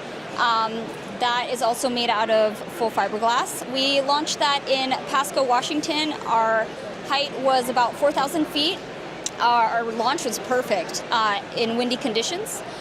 This rocket, we flew this in Oregon, Brothers, Oregon, and we flew, I think, around 11,000 feet in below 0 temperatures, so that was very challenging, but we again had a perfect flight, so we're excited and we're ready to go for this launch. Yeah. All right. I am applying to some comments on YouTube, sorry. That is all right. Now. But any shout outs to people at home or anything? Oh yeah, shout out to our college, my friends and family. My parents are here this week, so they'll be out here, so I'm really excited. Shout out to all our other Dr. team Hamp, members. Dr. Hamp over here, our professor. Dr. Hamp. Dr. Hamp. Dr. Hamp. Dr. Hamp, come over here. Come. Dale, come here. So Dale here is our flyer of record. He's an amazing guy. He is an officer for the Washington Aerospace Club, which is part of the Boeing Museum of Flight. So yeah, he's been here helping and mentoring us all the way through, and he saw all of our test launches. And this is our faculty advisor, Dr. Hamp, who we're all very happy to have. And we all wish him a happy retirement this year. He is retiring, yes. Shout out to everybody on our team at home who stayed back, everyone who couldn't come, and everyone who helped with the project. Absolutely. We're very thankful for everybody. Thank you for our college's support as well. Yes.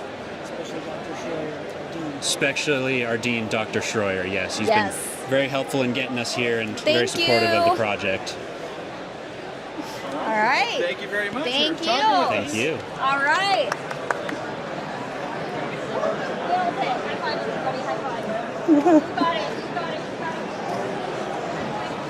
All right, I got lots of requests on there. I think I saw a 504, a 204, and I don't have a map with me, so I'm kind of looking.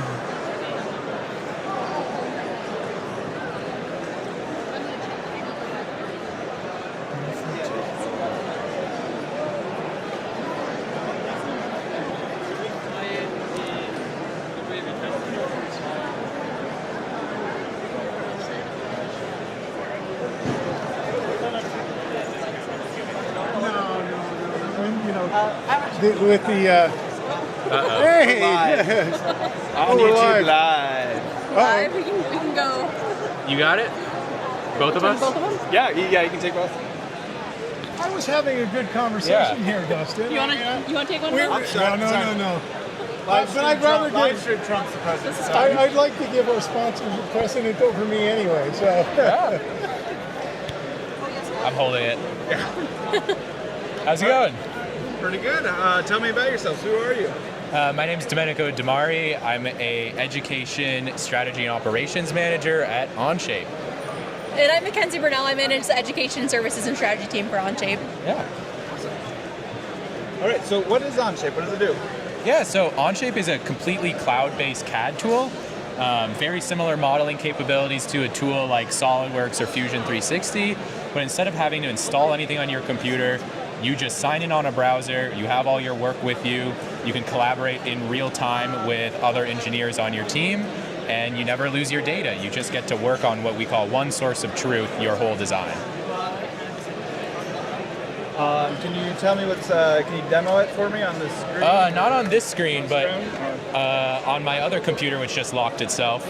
On this screen, we've actually got a team ETS who isn't here this year, I believe, but they've used OnShape really extensively. There's a lot of other teams here that have used OnShape as well.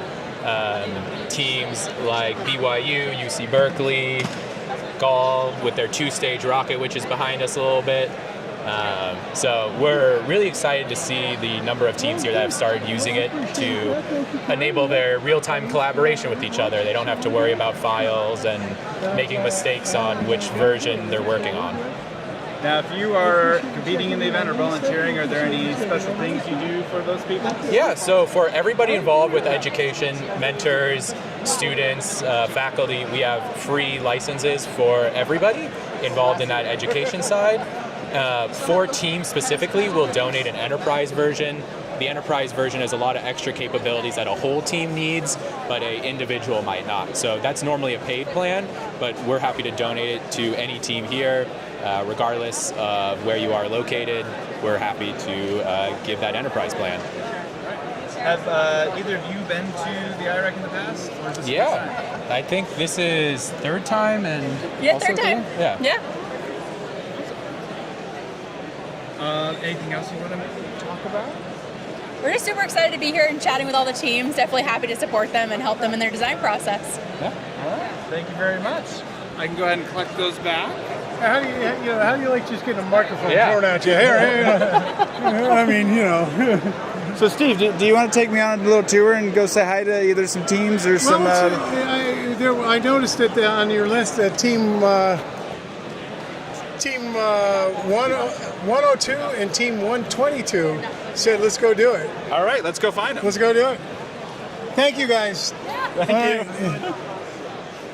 So you're just kind of wandering around live streaming, huh? Yes, it's been working so well. We've dropped 2 or 3 times, but the camera just picks it right back up. We're using a DJI Pocket Osmo 3 and some DJI Mic Minis. I wish they'd sponsor us. Yeah, I do rockets. I don't do DJI. I don't know what that is. It's a Chinese company that makes drones. Okay. Let's see. There should be an easier way to identify teams, but I'm assuming this is Team 101. Is this Team 101? So, is this Team 102? 101. Wait, what? We got to keep going. We're just live streaming, and we are seeking Team 101 because they said they wanted to be interviewed. So, if you want to interview, Team 102, right? Or was it 101? Yeah, I said 102. We'll come back for you if you're interested. Are you 102? Yeah. So we're live streaming right now. Yeah. And there are people in the comment feed saying, "Go interview Team 102. Go interview Team 102." So why don't you hand them the nice microphone and I'll make you hold that one. Well, here. Or we just make them do all the work. Yeah. All right. We got to do all the work. So firstly, I want to say my friend hello. Actually, they are in our team, but they are not here today. And we want to say hello to him and thanks to other teammates. Yeah. And this is our first time for the IREC, and we are happy for the being here. And I think that's it. If you want, you can continue. We can just do our rocket design. Yeah. Walk me through your whole rocket. Yeah. But it isn't ready. This is all made by us, and we have some new design ideas for the fields, for designing new things. Actually, you can. Yeah. Okay, we can take the insights.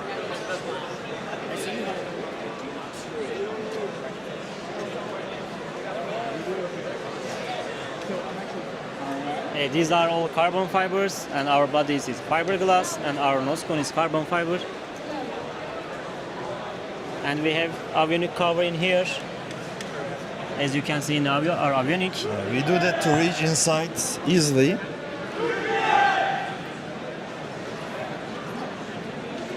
So you can show how we put it in, like in the competition. As you can see, it's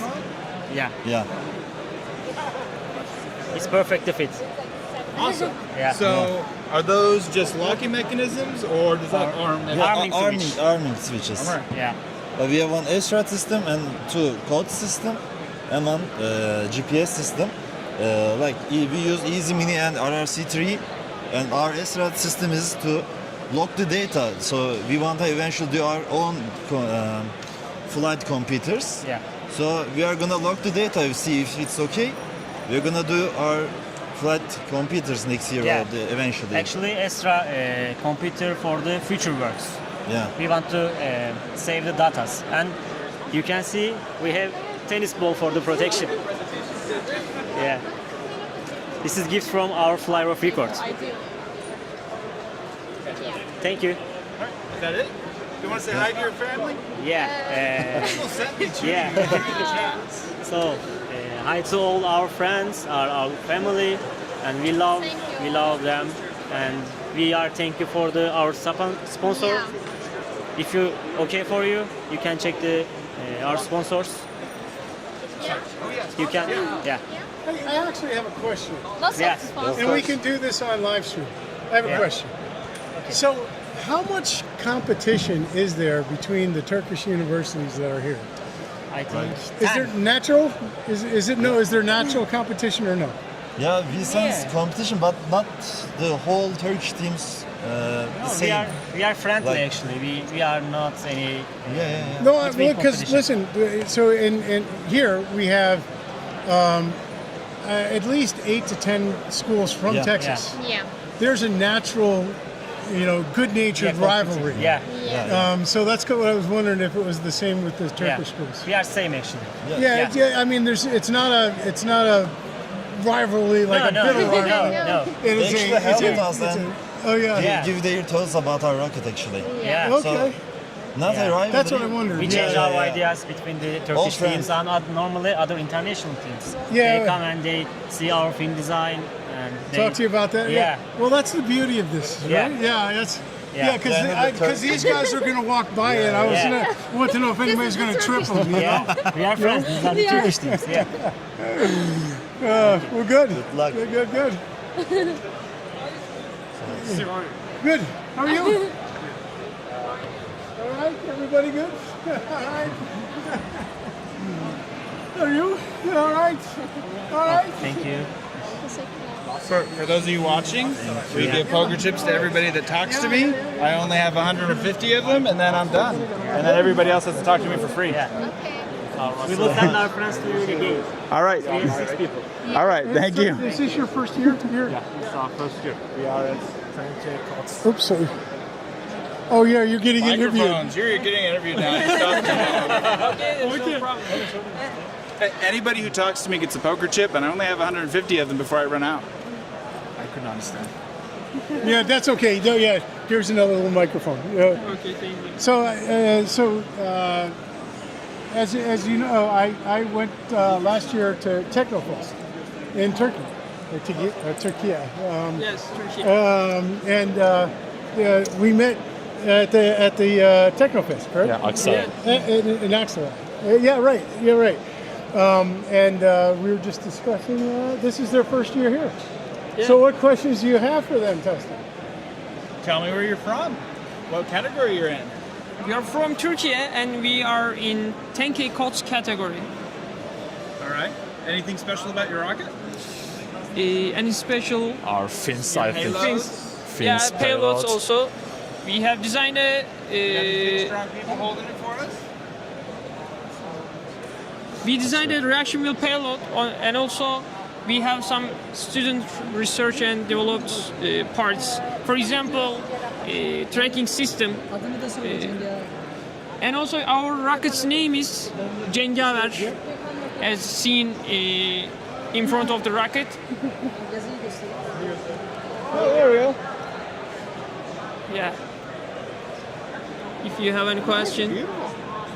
I see a camera housing thingy on there. Yeah. Is that what that's for? Not for challenge, but It will record the video, and we will see the fins while it's flying, and also the ground. It will be very good view after launch. All right, cool. Do you want to say hi to anybody at home? I couldn't get. Do we what? Say hi to your mom or your dad. Yeah. Say hi to Okay. They're proud of us. That's awesome. All right, anything else you want to talk about, or? Thank you. All right. Here, hang on. Here, I'll trade you. Thank you. Thank you. All right, do you know the next team that we were supposed to go find? Well, 122 was the next one that I saw was requested. All We interviewed. So wait, I'm going to try and get He's it. our new friend. Oh. Can they say hello? Yeah, so they can say hi. Hi. First year. Yeah. Hello to all our friends, especially Bengisu. Seni çok seviyoruz. And Rahim, of course. We love you so much. We wish you were here, but... All right. And can I take a chip? Oh, yeah. I see how this is working now. Thank you. Yes, you said hi. Oh, you already got one. All right, cool.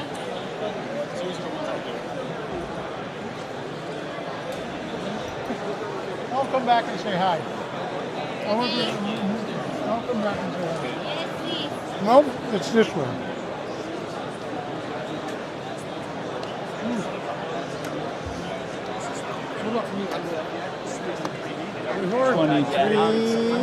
Waiting for you guys. Ah, yes. How are we doing? Good. Oh, do I get one of these? Yes. Sweet. Where do I put this? Just hold it. Just use it as a microphone. Or I guess that works too.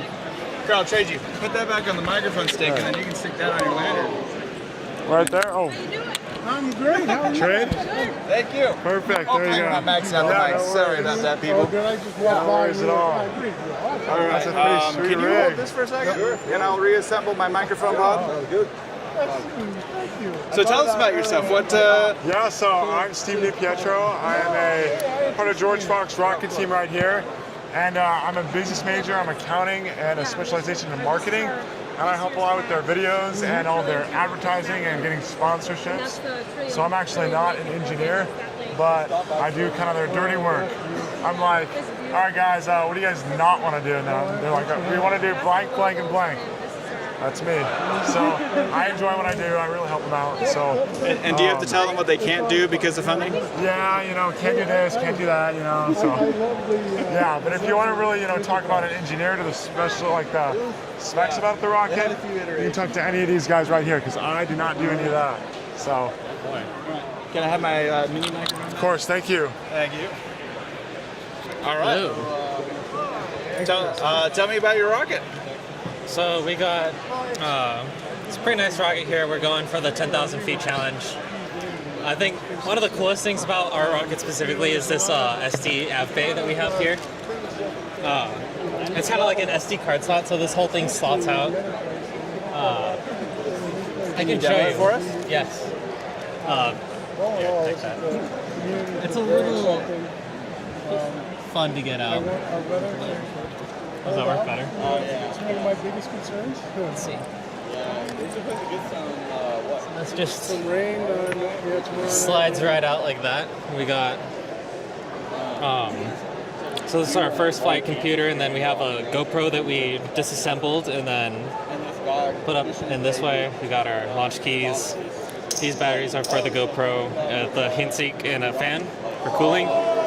On this side, we have our second flight computer with the LiPo, the second redundancy system. But yeah, we just have this compact system. We initially had a completely different system where we had a hatch, but it was just an absolute pain to work on. So we decided that we wanted to redesign this whole section. And honestly, it came out really nice. We're really proud of it. All right. We're waiting. This is our little buzzer. If it buzzes, we're ready for our safety check. So we're waiting for that. Good it actually is. Yeah, we're gonna get all the tugs and pulls and see if it really comes through. So we're hoping it does. Well, hopefully you don't have to wait too long. We know it takes a while for some it's okay. some of us to get through your teams, but That's all right. We went out to the food trucks and got some, what is it, brisket? Yeah, some brisket burgers, and we're living the life. We're all right. Very excited to be here. There you go.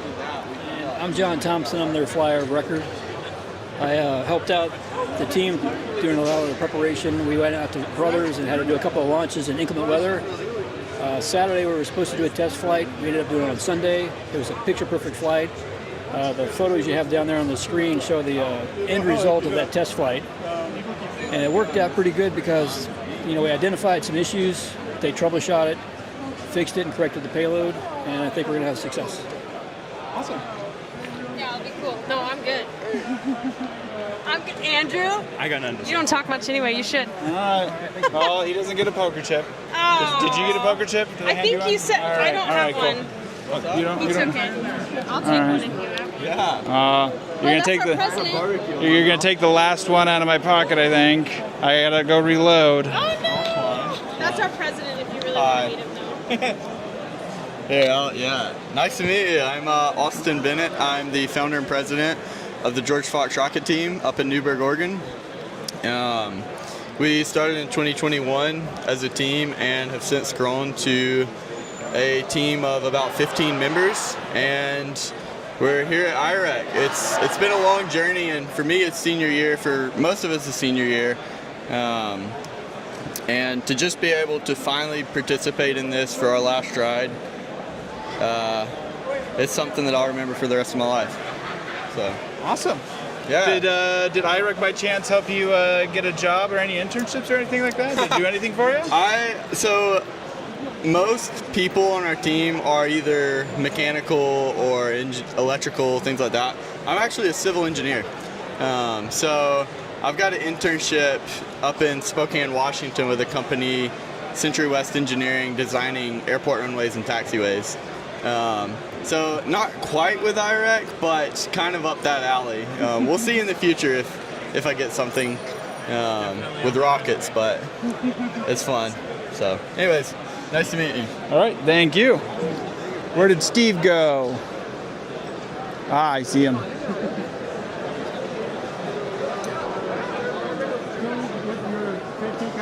Yeah, 10K Cots. Have you guys competed in? We competed last year. This is our second year at IREC. Okay. We're live on live stream. You're being live streamed. Awesome. Excellent. You've been live streamed. Live to the whole world, right? Exactly. Tell me, so 10K Cots, again, oh, this is for being interviewed in live stream. Okay. Actually, I need one of those, but anyway. Tell me a little bit about your rocket. Yeah. Just high level, Yeah, high level. So we're flying on an M2500T. We're using dual deployment. One out the nose cone, one out the drogue bay here. Pretty standard telemetrum and easy mini flight computers. And then for our more interesting sides of our rocket, we're doing a custom machined air braking system for apogee control. What I was going to ask you. What technically do you want to show me that sort of? And this must be the air brake system. Yeah. Yes. Yeah. So where is it in your stack here? So it sits down right at around the center of pressure of the rocket without it deployed. That's just to make sure that we don't have any stability issues when it's coming in and out. This is our second iteration. We flew the first attempt at it last year when we competed at IREC.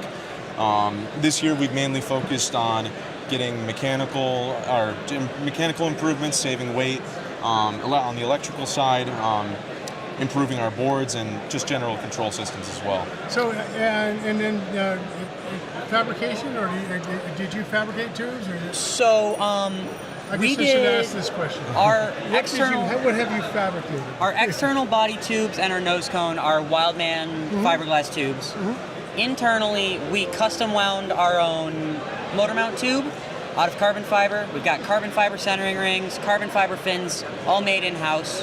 All of our aluminum components, our avionics stuff, avionics couplers, our air brakes couplers, the air brakes themselves, were all machined in-house by mostly me.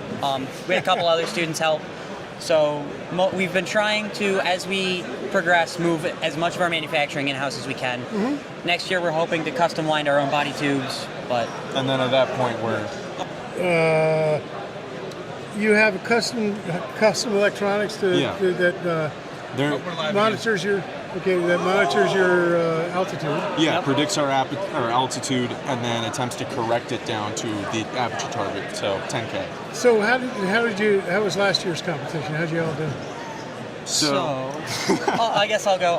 Last year went interesting. Last year there was the fun weather, and our rocket was a little overstable, so off the pad we weathercocked and ended up going way faster than we expected. It kind of confused our control systems. The air brakes ended up deploying early multiple times, so we ended up just a little under our altitude target. So that's an upset. Yeah, so that's an upset. This year we're hoping to. What work around modifications have you made that? Well, so you think the problem was with the air brakes, or do you? We think what happened was more just it was a conglomeration of things. Because that's the most important part of doing this, right? You know, learn from your failures. Exactly. Right? So the main thing that we think caused the issue is that for our barometric sensor on last year's electronics, we placed it too close to the air brakes themselves, and the resulting buildup of pressure and the flow and the stagnation effects at the brakes caused it to think it was going a little bit higher, a little bit faster than it really was supposed to be. So as part of that, we're going to be shifting that up. We've changed around our control system to try and make it more resilient to the weather effects, you know, have you the only way to find out on the pad. Yeah, have you thought of going to accelerometer base? Yeah, we used it. We used accelerometers last year, for this year, one of our major improvements to the control or to the sensors in general is trying to institute a Kalman filter across barometric, inertial, and then GPS as well, just so we can try and get as objective as a picture as we can. Cool. Yeah. Sounds good, gentlemen. I wish you the best of luck. Thank you. Welcome to coming. Welcome to Texas, and it's good to be at least you can breathe more. Yeah, exactly. So, are you scoping? 401 or maybe a 500 number. That's this one. Yeah. All right. Okay. I'll take those. Thank you very much. All right. Okay. Well, thank you. Thank you. And Thank good you. luck. Thank you, sir. Yeah. Let's head this way. Oh, I'm blinded. I'm blinded. No shine. No shine. By far the coolest nose cone tip I've seen.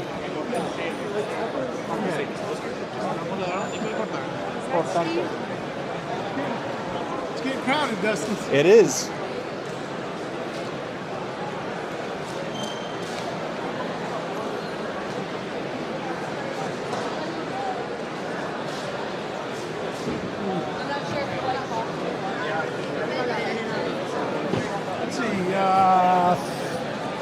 Let's see. No, these are 200, 400 at least over here.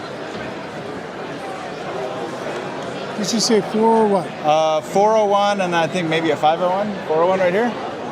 401. Is it just each regional has their I don't know. People seem to be excited to hear about this rocketry team, but nobody's even looking at me. For live streaming. You got some confused. You got some confused looks. I was going to see how long it took them to figure it out. We are Cosmos Rocketry. We're from Brazil, and it's very nice to be here today. Now, are you team 401 or 410? 401. Okay. 401 is our team. All right. Do you want to tell me about your project and stuff? Okay, I can talk you. I can talk with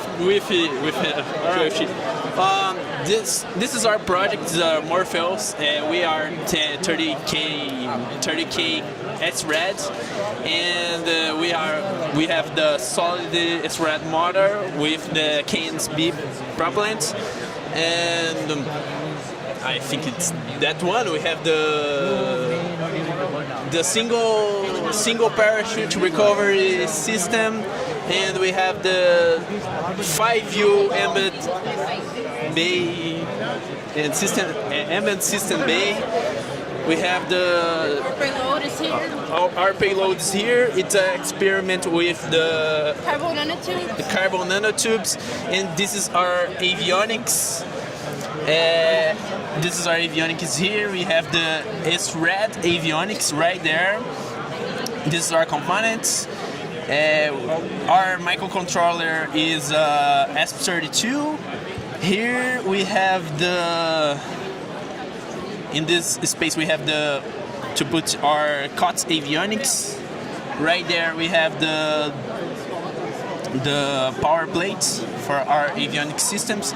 I think it's that. What's the specific information? What do you need to know? Well, tell me about it. What's it doing? Sorry, I'm multitasking here. I am reading comments. And, okay. Can you? What do you think the most unique most unique component that you? Most unique component. I think you fabricated those rocks? I think it's the motor, but this guy knows everything about motor. I can explain the motor. Plata, você pode explicar melhor sobre o motor para ele? Ele está ao vivo. Melhor sobre o motor, porque ele perguntou do unique component, componente único no foguete. So Yeah, what was the You're question? talking to the camera, but he's not looking at you. Okay, so what was the question? Well, I asked, where do you think the most unique part of the rocket is? And they said they all pointed to you. No. They said he knows. There are a couple of unique things on this rocket, but I think the mainly one that differs from the overall rockets that are present on this here is the radix joint, is because we are maybe the only one that have a exposed motor casing. So but it's not. But it's. But okay. So is the motor itself? Is there a tube inside, or is no? This is the actual motor. Diameter. Yes, it's a minimum diameter. And I noticed but you also have a boat tail down it. Yes. And that's why I asked about the whether or not it was if you had a motor mount inside. No, there is no motor mount on the inside. The fins are attached directly to the motor casing obviously on the outside of the pressure chamber. We have 4 bolts that are attached at the bottom. Have you so you test fired the case in the motor? Three times actually. And what size motor have you simmed it out to be? Oh, so it's a O-class motor, and that's about 30,000 Newton seconds of total impulse. We managed to get about 95% of the from the simulations. Wow. Okay. That's really good. Okay. And it's a sugar motor. Yes, it's a sugar motor. I think the only one in the category. Oh, in the 30K. Yeah, on the 30K is the only one. So this is a unique feature here. Yes.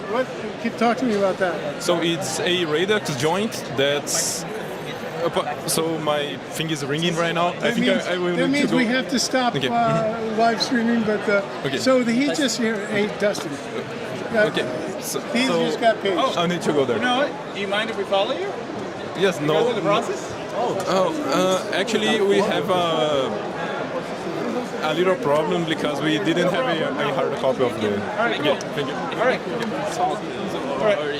Okay. Thank you. Hold up. There was a microphone set over here. Oh. Thank you. Thank you. And you said 5? There's a 500 and then a 170, but that's the other way, and a 200 is the Philippines. This might be. No, that's 701, so 500 is going to be up this way. All right. Wow, even with all this extra room, look at how crowded it is. So, I guess follow me.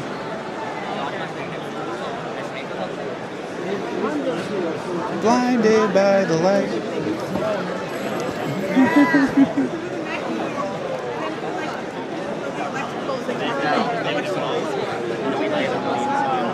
2. Hey, do you guys want to be interviewed on Livestream? All right. Who wants to talk first? Everybody's backing up. You said yes, and everybody backed up. So we found the ham of the group.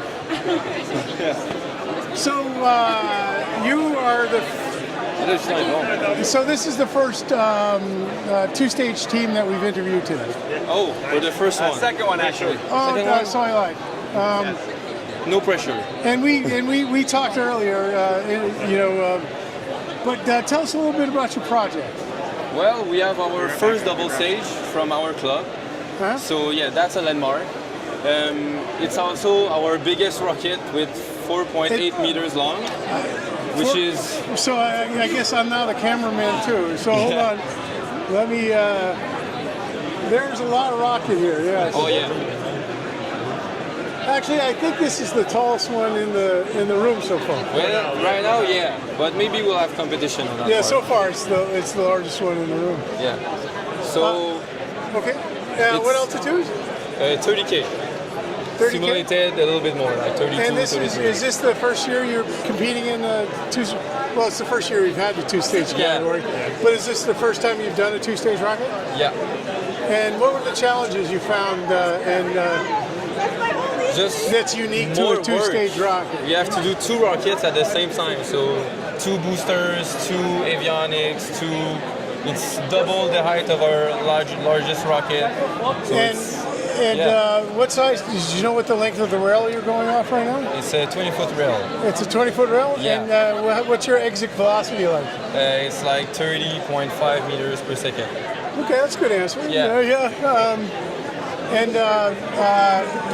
Tell me about some of the complexity with working with electronics and staging.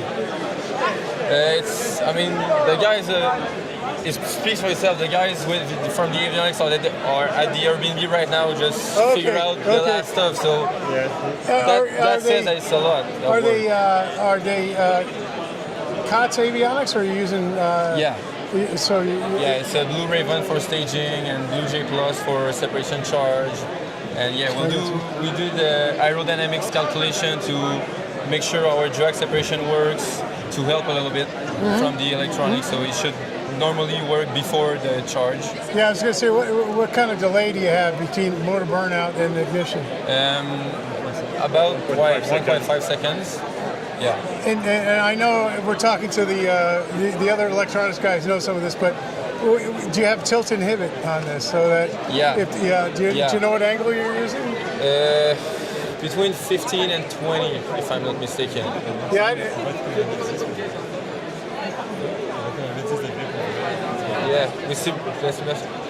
We simulate 8 to 10 degrees, but our maximum it's at between 15 and 20 degrees. Have you gone through a review yet? Yeah. Oh, you have. Okay. Yeah. Good. Everything good? Yeah, we just have to put Loctite. Just do what? Loctite. Loctite, yeah. Loctite everything. But it's beautiful. You guys did a great job on it. We're proud of it. No, it's been a lot of work. Well, to have a finish good luck. like that. Good luck. Wish you the best. And where to, Dustin? 200. Let's go to the Philippines. Okay, thank you. Thank you. Have a good day. Here, hand that one back to him. Okay. Steve. Yes. Oh, no. Oh. Hey, Bob. Hello, Steve. Hey, give him the mic. No. No. I have a little problem. What's that? Neither Neil or I have measures. Any teams which are commercial off-the-shelf solids, if you are picking up your motor or working with the Wildman vendor or Aerotech vendors, please understand they will not be working this evening. So if you have not already visited with them in the educational building to our left side, please do that before we shut down today, or we'll wait until tomorrow. So we have a problem with your team right now. They have you have people at home on the live stream chatting and wanting us to come talk to you.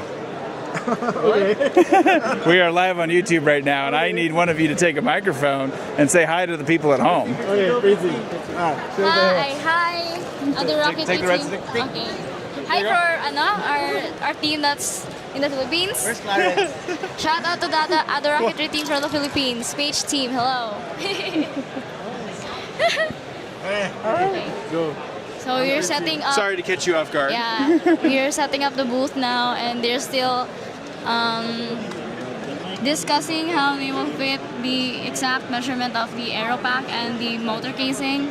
So yeah, there's a whole lot discussion going on in here. And That doesn't sound good. What are you going to do to fix it? I'm really not sure. They're still arguing though. All right, Yeah, so, so yeah. what category are you in? We're in, I don't know, 30,000 COTS, and we have a 11 feet rocket, and we have an astronaut airframe, COTS, propulsions, and so yeah, that's it. And we also have a payload that will measure air quality control and things like that. All right. Air quality, yeah. And are you a part of the SDL challenge for payloads? Are we part of the SDL challenge? I don't know.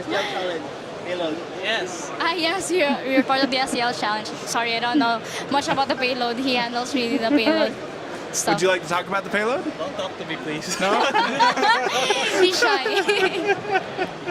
Well, So, yeah. for talking to me, you get a poker chip, Oh, and maybe thank that'll you. change his mind. Thank you. Thank you. Come by later. Maybe we'll. Maybe you will later? Okay, okay. Thank you very much.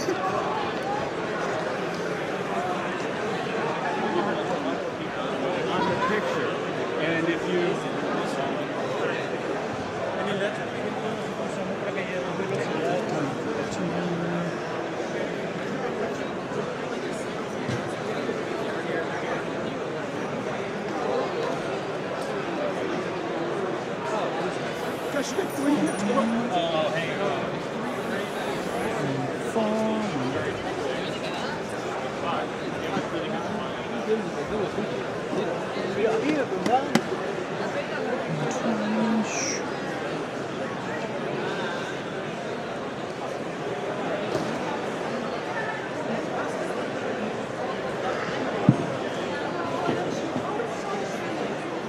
Have we talked yet? We talked at the very beginning through the page. Oh, but you haven't been on the live stream other than when you looked like you were in jail. Yeah. All right. So, do you want to talk? On the live stream. Yeah. Take the microphone. Oh, okay. And you can hold that one if you want to talk to. Gotcha. At the same time. Both things. That gives me more hands to work with. But yeah, tell me about yourselves. Tell me about your rocket. Anything you like. Hey, so yeah, we're Old Dominion University. We're based in Norfolk, Virginia, and we're participating in the 10K COTS competition. And as you can see right here, we've got our rocket. There's a better diagram right here. We have. This is one of our team members' custom flight computers. This has been his personal project for the past, I would say, 2 years at this point, maybe more. Then we have our parachute. Then we have our AV bay. We have it physically out right now too, if you want to look at it. We are doing the live stream challenge, so we have our live stream camera right here. It's wired up to some batteries that are going to be stored, I believe, in there. Correct. Yeah. And then we have a custom, not custom, but circuit system that's cooled by its own unit. We're also running on 2 Easy Minis, which are also controlled by their own independent switches. We're using GPS through the common featherweight system. And then we also have some custom charge wells machined out. Our payload assembly is made from concrete, and it directly threads into the top of the motor. So it's a fully integrated system. And it's all retained by a aero pack.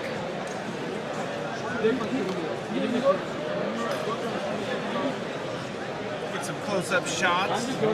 How'd you attach the fins?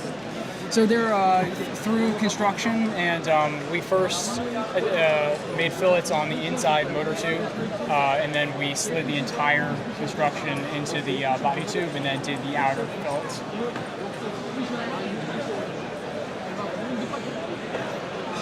All right, we want to shout out to any of your sponsors. Yeah, shout out to OnShape. I wouldn't be able to do it without them. We've modeled this entire rocket in OnShape and done stress analysis on it.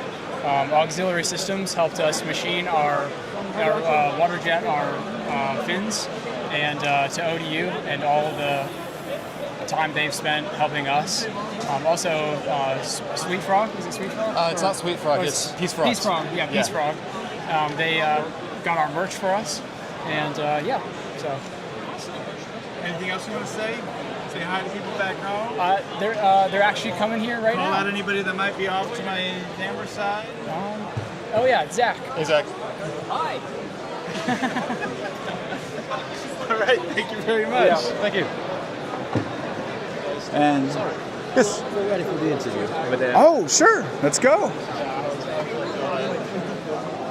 Do you want the microphone? Yeah, sure. And if you want a second microphone, you can have it. Yeah, both. Who's going to have the second one? Okay. Hello. All right, say hi. Introduce yourself. Hi. We're here from Colombia.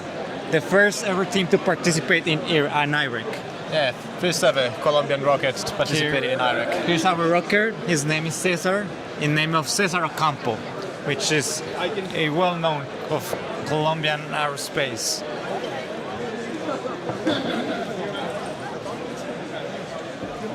Here is our CubeSat. Maybe Olga, the CubeSat lead at this moment, could tell us more about. Hi, this is our payload. Our payload is a CubeSat of 4 units. The main objective is try to characterize the atmosphere. We're gonna collect air samplings, and also we have an anemometer that measures the wind velocity with pitot tubes. So we are participating in 10K COTS. Actually, it's the first rocket ever constructed in Colombia with these characteristics of high rocketry. We have put a lot of effort in it. It's a quite big team. We are around 60 people, and all of us really excited. It's kind of the first time for all of us, so there's a lot of sentiment in it. We're really excited with it. Anything you'd like to point out? Are you in the live stream challenge by chance or anything like that? Yes, you are participating in the live stream challenge. From here is where the camera will point out, and here have like the main things of all the rocket. So it's gonna be the view from our rocket. This is the avionics bay. Here we have our strat computer. We are real proud of that. Here we have all our parachutes. We are also made of us. We all made it, we designed it. And our recovery buckets, here we have our both.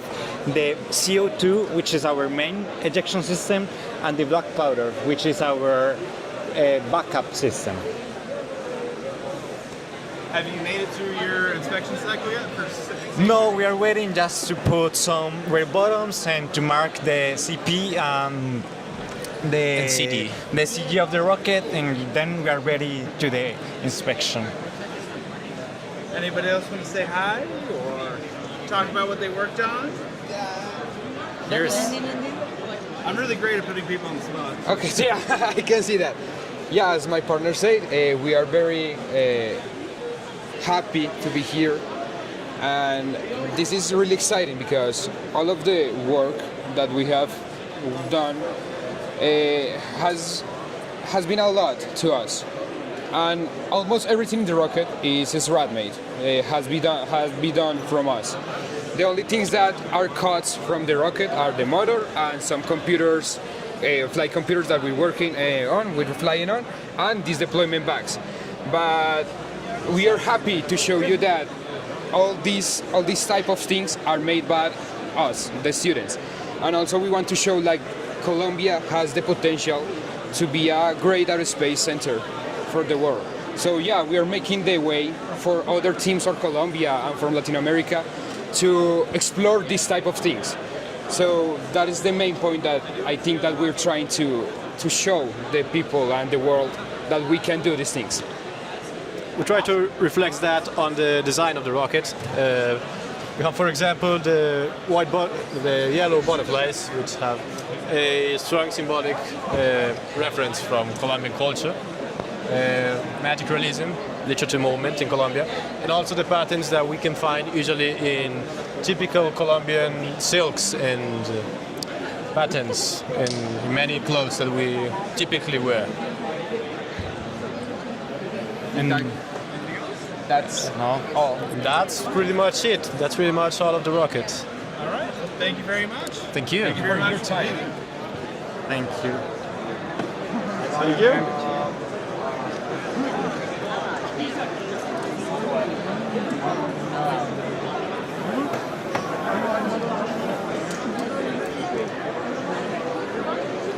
I think somebody else is shouting out for 130, but they might be going to a recovery.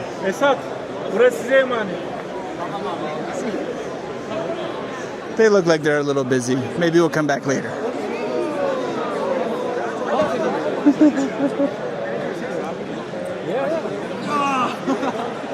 That embodies my feeling about everyone. Which camera are you using? I'm going to use a GoPro. I don't really know about it. A GoPro? Do you want to talk to Livestream? I don't really mind right now. Just let me talk to some more people from my team. Okay. All right. I can come back later if you don't want to talk now. Yeah. All right. We'll come back later. Is that the one who was laying down?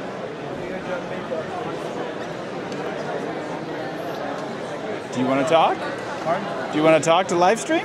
Oh, is it live right now? Yes, it is. How's it going?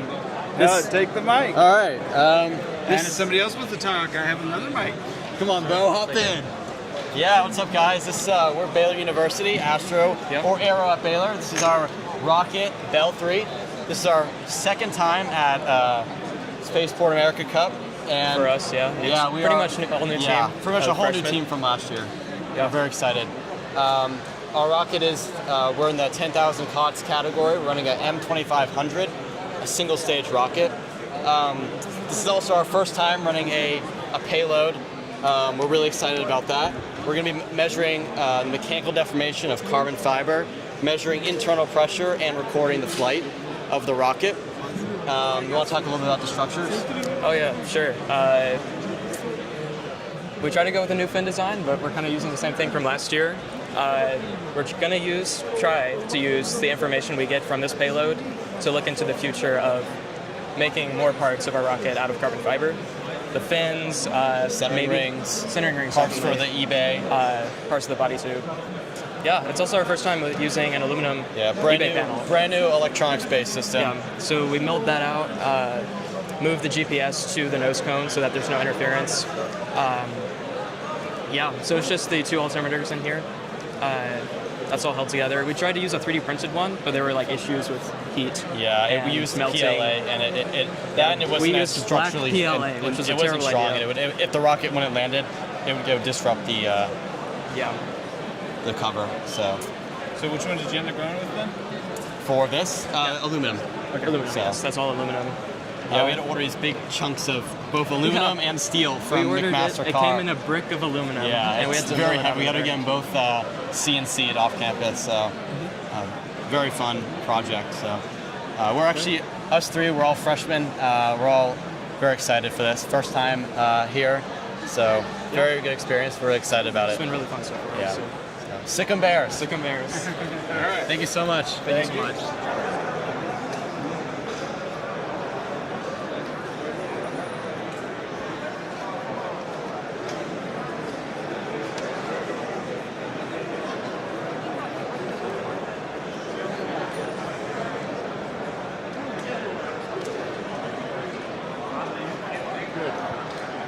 So you're on live stream.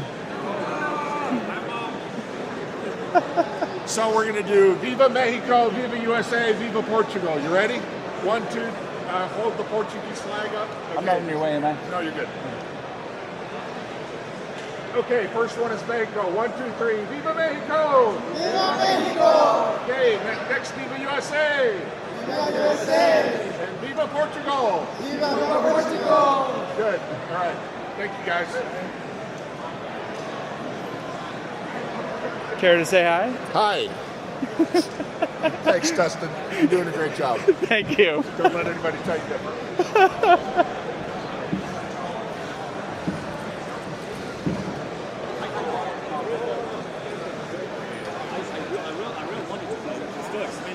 Have we talked to you? Where did my backpack go? All right. Oh, sorry. All right, guys, you are on live stream, by the way. I'll let you take that red stick. And if you have anybody else that wants to talk, you can talk. Yes, sir. All right. All right, I'm going to frame the shot a little bit better. All right, introduce yourselves. Hello, I'm Michael Bravo. I'm the team lead for Arizona State University's Rocketry team. This is our rocket Dust Devil. Features our own custom avionics board, as well as 2 sponsored live video cameras, 2 live video cameras here and here. And arm the avionics, you will see the avionics get into a boot up process, and once it boots up, it will connect to the ground station right there. It's going to take a minute though.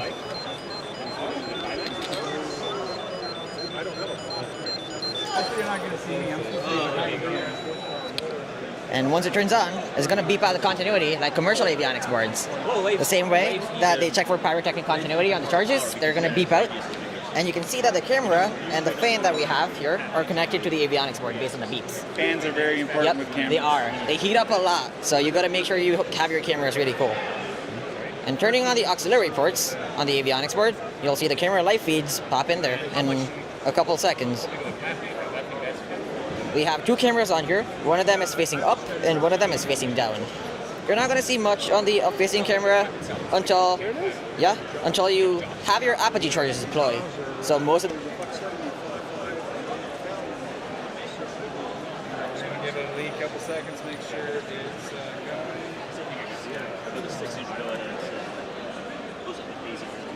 They charge us $500.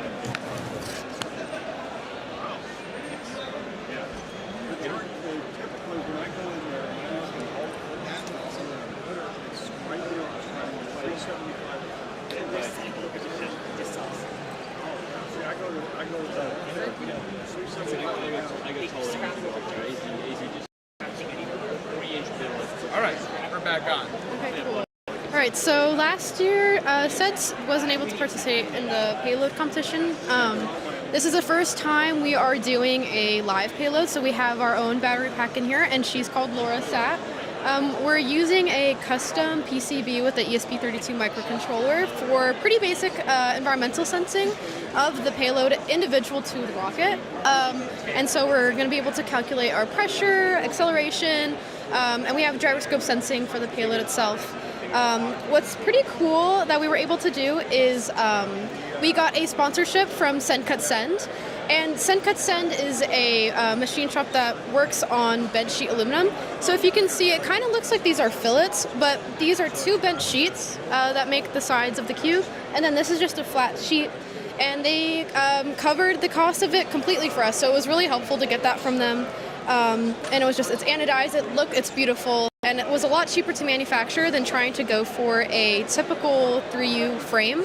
And so this is our eye bolt for where we'll be pulled from the drogue during separation at apogee. So yeah, we're pretty excited to finally have a live payload. We will be able to get live telemetry during flight because we have like a mini GS for it. But just in case, we still have a micro SD that's programmed to our custom PCB board. And so even post-flight, we have tons of data that we'll be able to analyze and get for our environmental sensing on our payload. So yeah. Anything else? Anything else you want to talk about? No, that's it. Right. Thank you very much. Thank you. Good luck.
You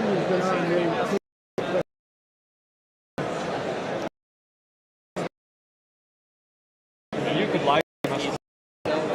Sit down. I feel like you just take a trip.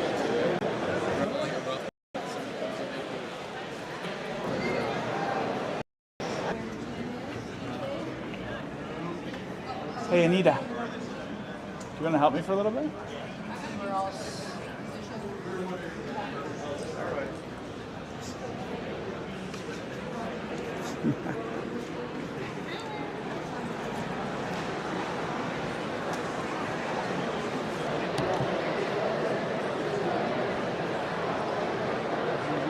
And I can do this.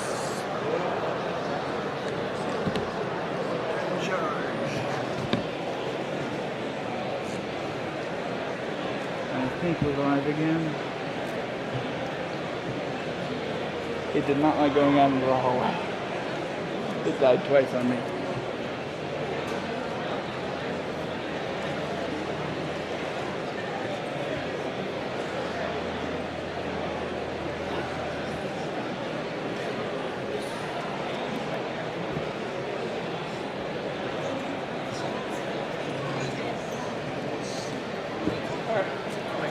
There's a way.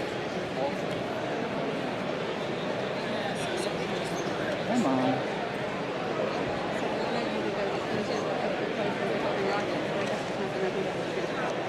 Go to where? If I lose Wi-Fi for too long, I don't know if I can get it back.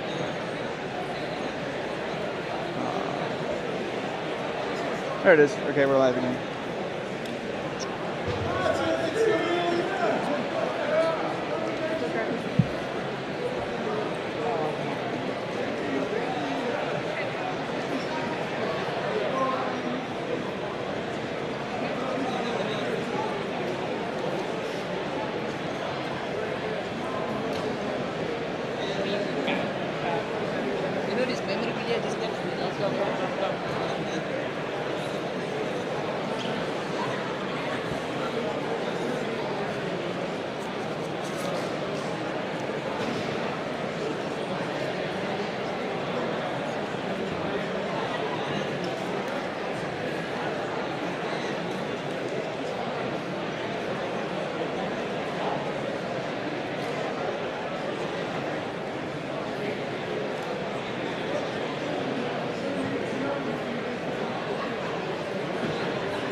Manish, you got this stuff.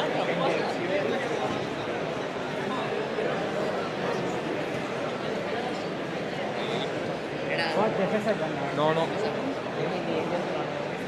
Hotel, Yemen FSR ke? ఏమో రా తెలియదు వీళ్ళు ఉన్నారు రా మనీష్ అక్కడ లైన్లోనే wait చేస్తారు Did we go in for FSR? It's why? Wait. What happened? There are a lot of other teams before us. Oh, okay. Not of other teams. Rise, Calgary, before us. Oh, this is better. I thought like you saw me some cup happen. No. Bro, go. This all. Yeah, we got. I got. We got. Go all. I got it. Yes, I know. Very good. Outside IREC.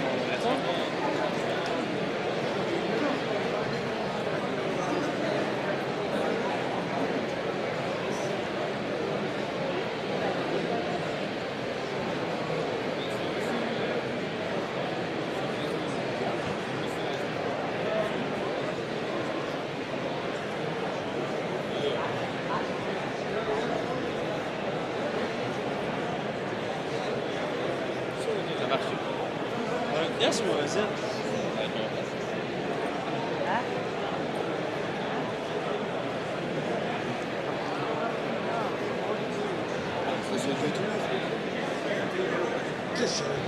Il y a un live sur YouTube. Qu'est-ce qu'il fait?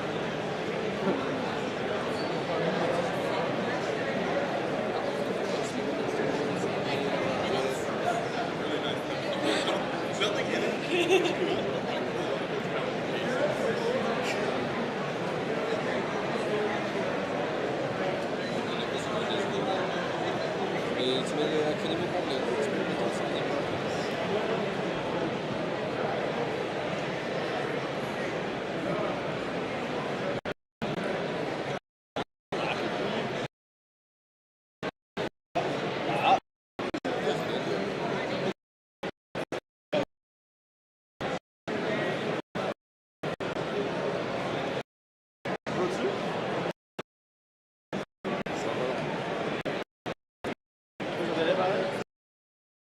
T'es deux.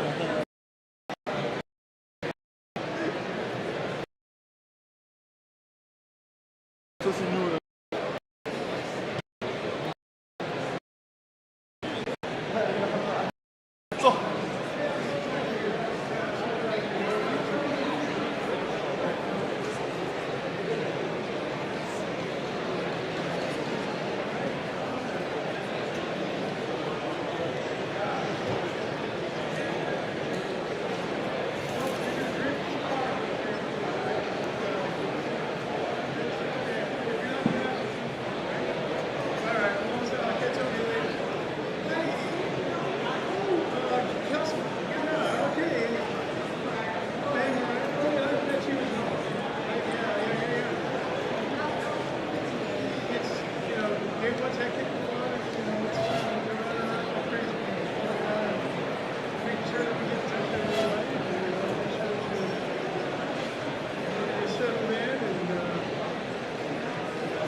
It is a risk they take.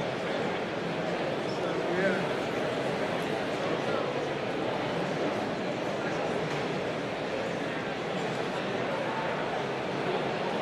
You know, I guess folks from Australia, but there's nothing from Australia, India. We have a Malaysian team, then there's a lot of European teams.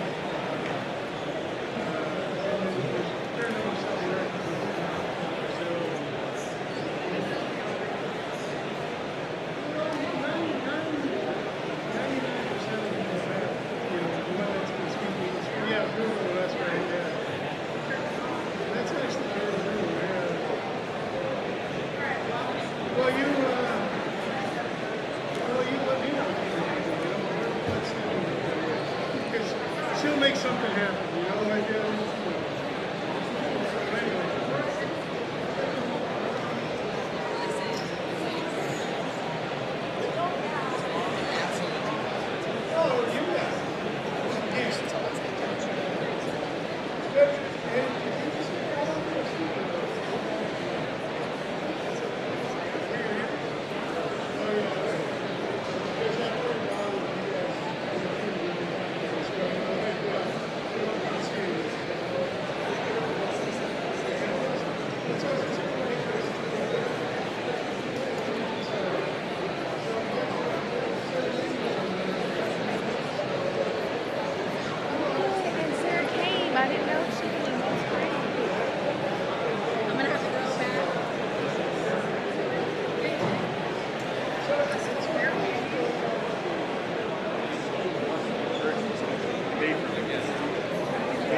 It's not even that good.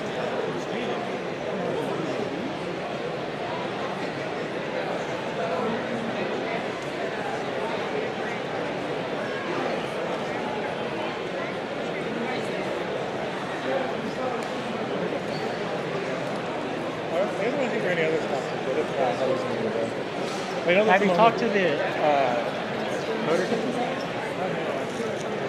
Yeah, he's not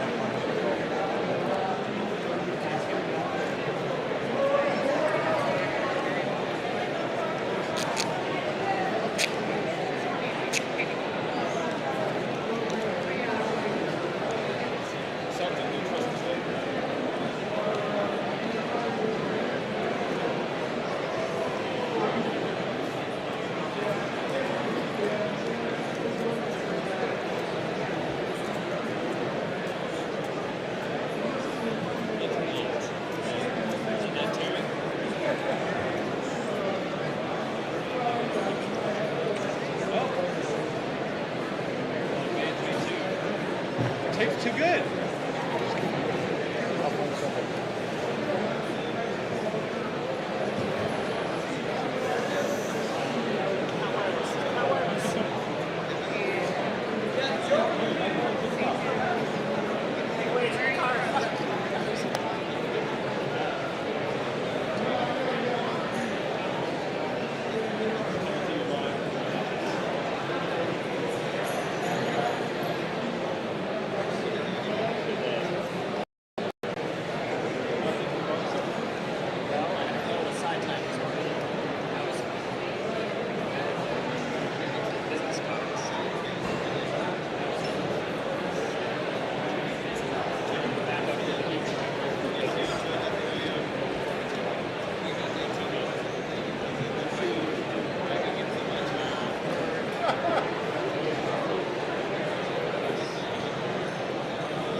Supporting the mission for Midland and their spaceport to bring the engineering talent and the focus on the aerospace experience. So it's really been a hand in glove sort of situation. So I'm really pretty glad.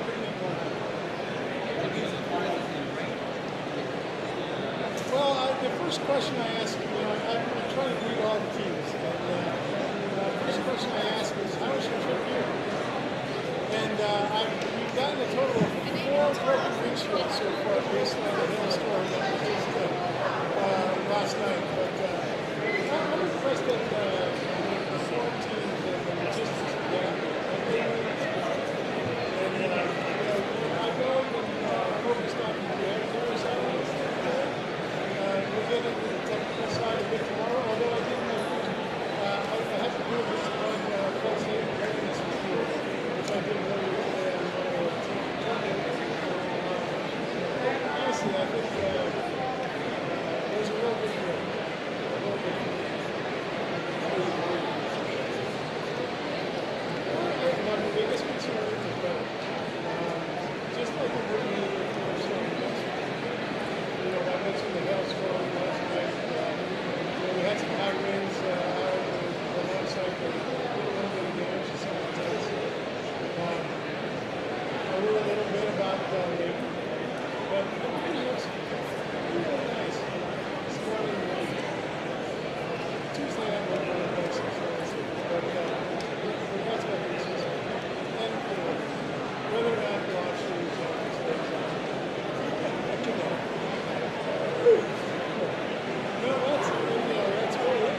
I think so.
do you have a key or a coin?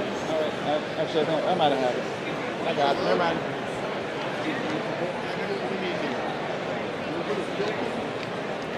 You ever heard of Phil? Phil is space activist. And it's I'm called on it, but we need to get somebody to do it for rockets. Sounds really, but Phil is I'm not the music kind of IREC theme song. We have an IREC theme song? I'm saying we should make one, that's right.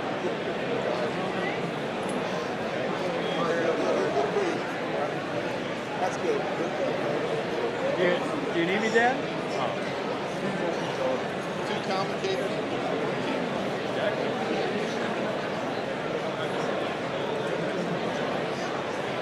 Talk to this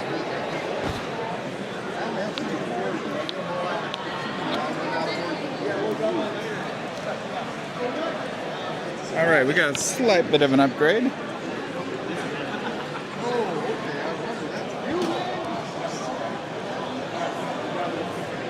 Oh, look at that.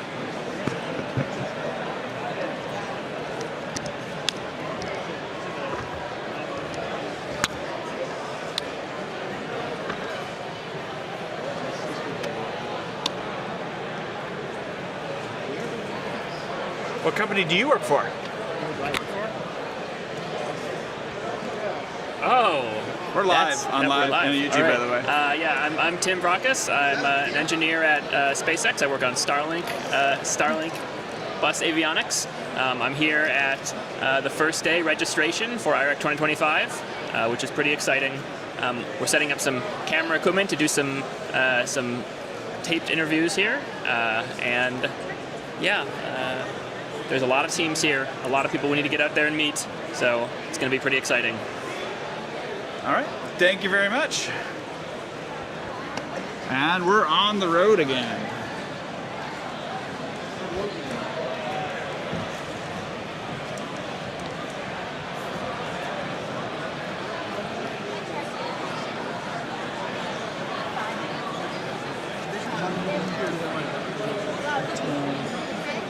Have we talked to you before? No, you haven't. Do you want to talk now? Yeah, sure thing. All right. See, I upgraded my rig here, so I'm going to set it here. All right. And I'm going to give this to whoever wants to talk. Okay, I can. And to the second person that's going to talk, you can have a microphone. I don't know what I'm talking about, but okay. We'll figure something out. Oh, I can clip it to my lanyard. I'm so cool. Incredible. Do I look cool? Or maybe I should hold it. I feel like this is... Hi. All right, well, introduce yourself and tell me about it. You're live on YouTube. All right, my name is Zara. My name is Jordan, and we're on Team 410, West Virginia University Experimental Rocketry. And this here is our rocket, Shenandoah Sunrise is on the table. We compete in the 30K SRAD category, so we are flying an O3500 that we have designed ourselves. Yeah, we have our own propulsion team who makes the motor. This motor's flown many times, tested many times, so we're excited to get to fly it again. It's flown here before at the IREC competition, and then we didn't fly it last year, but we're excited to kind of bring it back again this year for flight. We're excited to test out some new SRAD parachutes that Zara over here has sewn. We've been doing a lot this year to make sure that we have a very high quality rocket, that all of the steps that we did to create it are repeatable. Last year, WVU experienced a little bit of a failure at IREC at about 15,000 feet, where we had a little bit of a disassembly going Mach 1.7, and we learned a lot. And so this year... We came down with no parachutes, just a rocket straight to the ground. So great experience. Let's not do that one again. This year we're coming back with the vengeance and a lot of motivation to do everything right and have this thing go up and come back. Yeah. So yeah, we have 12 people here on our team today. Excited to all be here. Excited to represent the school. Do we want to introduce everybody? Here's team. I'm Wyatt. Nice to meet you. Hi, I'm Elizabeth. I'm the student lead of the team. Hi, I'm Isabella. I'm part of the payload team. Come on, Brady. I'm Brady, the propulsion lead. Joseph. Come on, Joseph. I'm Joseph. I work on the propulsion team. Come on, Dylan. Say hi. I'm Dylan Wagner. Come on, Seth. I'm Dylan. I'm here. I'm not Dylan. That's Dylan. I'm Seth. I'm here for recovery. And then we're missing like 2 other people. We don't know where they went. But we're really excited to be here at IREC. Yeah. Yeah. Thanks. All right. Thank you very much. I can go ahead and take back this microphone. Okay. All right, thank you. And I am running low on my daily allotment of chips. But I got 2 more for you. Awesome. Thank you. Oh my gosh, they're so pretty.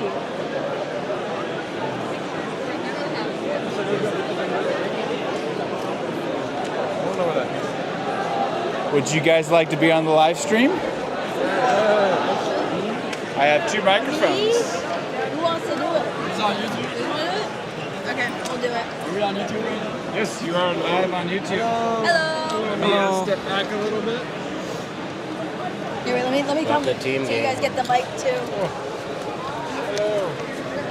Are we all standing in a line? Nice. All right, go ahead and introduce yourselves. We are Team 501. Aquila is the name of our rocket. We're from Toronto Metropolitan University in Canada. We're launching a 30K 2-stage that's it's about 16 feet tall. We didn't put it together because we have a little bit of issues with fitting it, but it should be okay by tomorrow. There's a drone. There's a drone flying above us. I don't know if that's legal. What else should we talk about? The payload, yeah, your payload. So, Payload. somebody hold this. So us 3 are on payload. Our payload this year is a live streaming camera.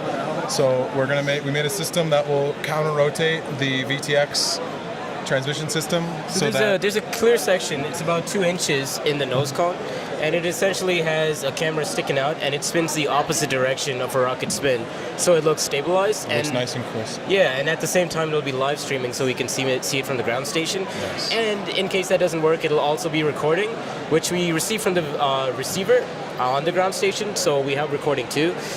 Everything else, we can. Avionics. This person can talk about. Soham. The avionics is pretty simple. We just got 2 cards for the featherweights, and we are doing SRAD PCBs. They're on the poster there that SAT is blocking. We just take the PCBs for the SRAD, and that's about it. Anybody else want recovery? Anyone else recovery? Where did the recovery guy go? Wins. What am I saying? Talk about recovery. You're also live. Talk about recovery. You're I'm live. Yeah. We're having Talk about recovery. dual deployment. Our apogee is CO2 powered. Our mains are gunpowder. Yeah. Hopefully our sustainer ignites this year because last year it didn't. Here's to hoping. That's about it. Yeah.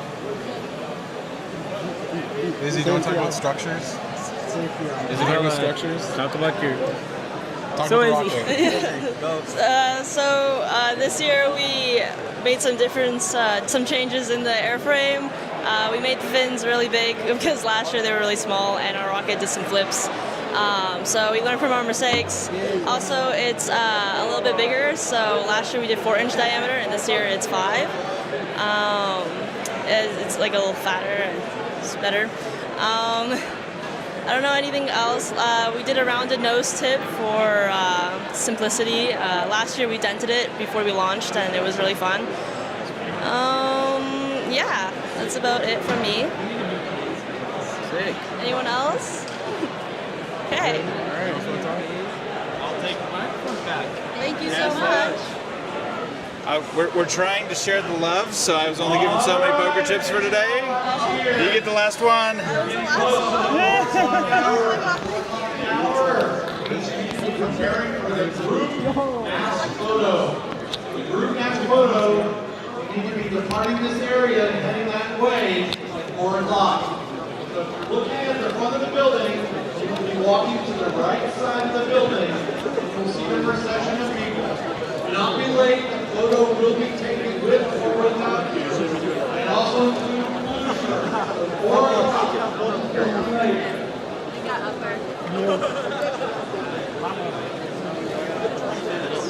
I should probably go over to our table.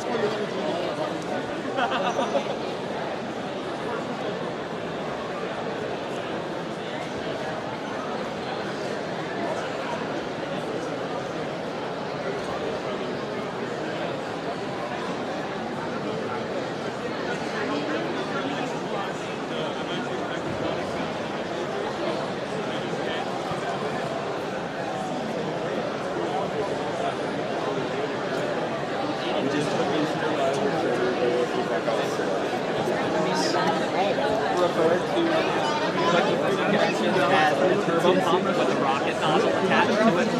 Because most of the engineering that goes into a rocket goes into this.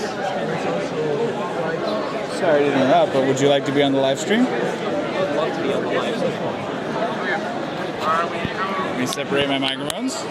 I will give you this. Do you want to talk to? Sure. All right. You are already live on live stream. Okay. So go ahead and introduce yourself. So hi, I'm Marco. I'm from the Technical University of Munich, and we are here with our two-stage system. It's like we're in the 45K class, and yeah, that's our vehicle. So let me do a scan of your rocket. Back up. Go ahead and tell me about your rocket. So yeah, let's start at the bottom. We have our fin can there, which is all made out of carbon fiber. We had the opportunity to have quarter molds made for a company from us, and then we did them for, yeah, we then had like the quarter molds, screwed them together on an assembly rig, and yeah, that's what they look like. They went quite well, they look super cool, and are also reinforced with ribs inside and foamed. So yeah, then you move up, that's all like motor up here. Here we have the electronics inside. It's like, apart from that, everything is made out of carbon fiber from our rocket. So this part here is like glass fiber. Then we come up here, we have the recovery system. It's like sideways ejecting. And yeah, then is the staging coming up with also 5-axis milled staging bucket.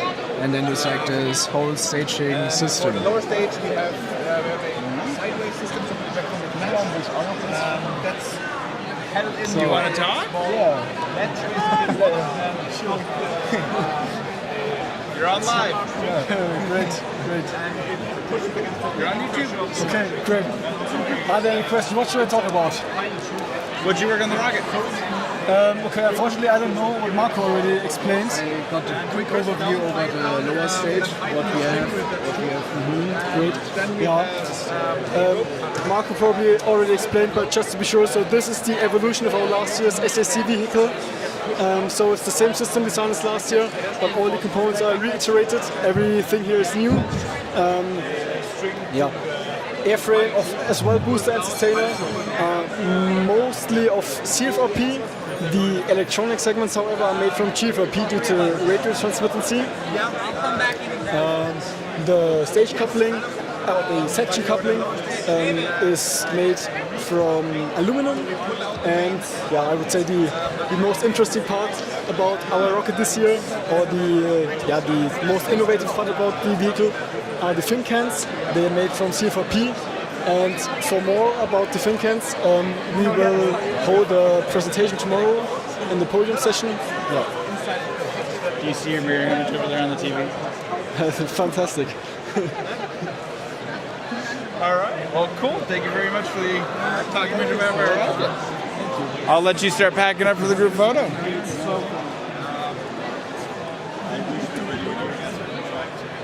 Have we talked to you yet? All right. Do you want to talk about your rocket? All right. I'm going to give you that. Does somebody else want to talk? You laughed. That's messed up. What are we to talk about? All right. You are, if you see over my shoulder, you're already live. Go ahead and introduce yourself. So I'm Logan, and I'm Emily. And we're with the University of Akron. We're called the Akronauts. This is our two-stage rocket in 45K. Can you hear me? This is our two-stage rocket in 45K category, all SRAD. Do you have any certain questions about it, or? What kind of motors did you guys use? Did you build anything yourself? So our two motors is we have a 152 6-inch booster motor with our own proprietary Angry Listerine propellant, and then our sustainer motor is a 98 millimeter diameter motor that is also powered by the same propellant. So basically our 6-inch motor, which is an O-class motor, will take off first, And then once that's done, our sustainer will be ejected using black powder, and then our sustainer motor will ignite. This year we also did our own body tubes, so every body tube that you see besides the nose cone was wound by our own composites team. The way we do that is with fiberglass epoxy. Can you explain to me how your staging works? So our transition module will hold on to the sleeve that's on our sustainer motor, and there are 2 black powder cups in there that hold about 2 and 3 grams of black powder. So when the motor burns out about a second afterwards, it will ignite the black powder cups, which will eject our sustainer motor, and then our sustainer motor will take off. You have this beautiful cross-section cutaway, so I couldn't not let you not demo and explain how a rocket motor works. So this is a model. I'll hold it. This is a model of this 98 millimeter motor. So right here we have a 5-grain geometry with our 98 millimeter nozzle. We did clear out the throat a little bit for our configuration. This motor is actually really cool since it's the second stage. We actually are using head-end ignition, which will just be a screw that is screwed in with 2 E-matches to ignite it. So it's kind of really exciting. Is there any differences on this guy? This one's just a representation of the 6-inch booster motor. So it's just showing you our 4-grain geometry O motor class with our student research and design nozzle. We got about a 45-degree converging angle and a 65 diverging angle, which is made fully out of graphite and actually machined by us, which is kind of neat. So for the viewers at home that have no clue what this is, how does that produce thrust? So the way that it will start is we'll have an igniter stick that is sitting probably about halfway through this top grain. So when our E-match ignites and that starts burning, all of these grains will start growing from the inside out at the same time, producing all the flame to come out of this small little opening angle. Once it's kind of ignited, it just kind of goes. All right. Anything else special about your rocket? Another cool feature, if you look at our poster over here, we have a payload robotic arm. So that was kind of created with the scope of being able to do space missions and mining minerals or fixing anything on anything like the International Space Station. So that was used using inverse kinematics to determine where the location is, and then we can allow that to there's 3 options. You can have either the grabber, which we can use for turning key switches on our avionics bay, or a screwdriver if a panel falls off or anything, and then there's also a scooper for digging. All right. You want to say hi to anybody back home? Not really. All right. Well, thank you very much for talking with me. I can go ahead and collect those back. Thank you. Thank you. I was enjoying like the mid.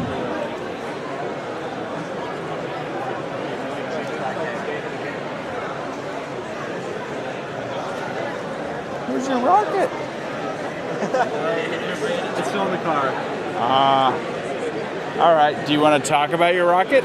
You got a nice big poster. Drew does. Drew does. Wait, Ryan's right over there. Oh, Ryan. get Ryan. Don't talk about our rocket. Oh, okay. Live stream. She's the perfect one for it. All right. This is a cute mic. All right, introduce yourself. You're live. All right, I'm Sarah Suarez. I'm the project manager for Team 603, the Mizzou Space Program from the University of Missouri Columbia. We're competing in the 45 multi-stage COTS category.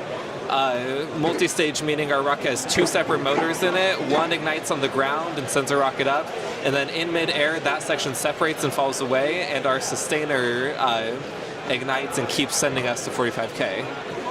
On board our rocket and our nose cone, we have our payload, which is a modular payload system. It's a continued iteration and improvement on a design we worked on and implemented last year for the same competition. With new experiments, improvements to how it assembles, improvements to the materials, and the overall rigidity of the rocket.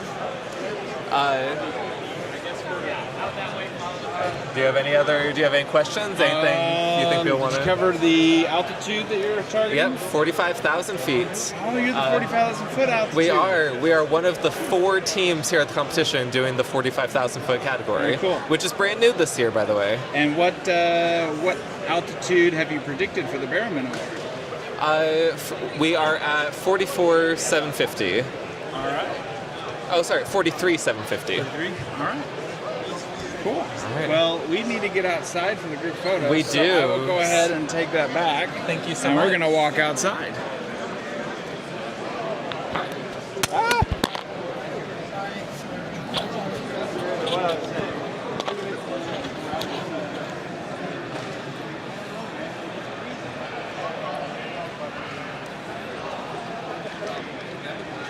Would it be possible to, I don't know if you know, but are we able to just leave our posters here?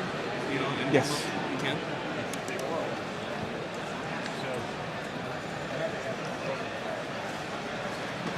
We might lose you for a split second, but we'll go ahead and live stream the group photo.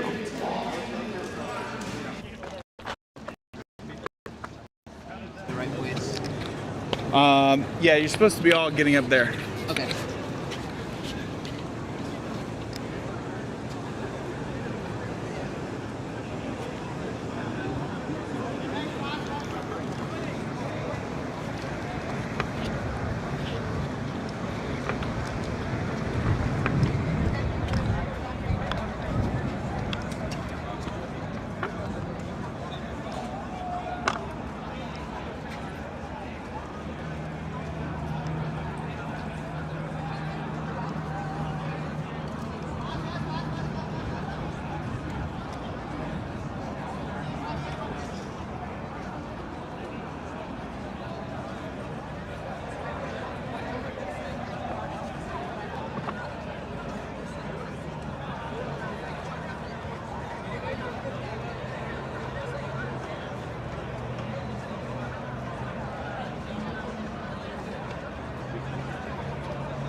But what we're needing to do, you're going to have to see me for us to see you. So those of you that are kind of crowded in the front, just start spreading back and go up the front hill and keep some space around you. Everybody in the front, start scooting back, and everybody in the back keeps scooting back. Let's take up all the ground.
that just like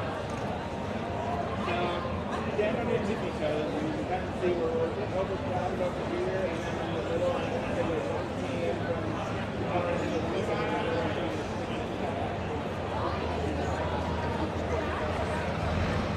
that one we're going to go the green shirts.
Front.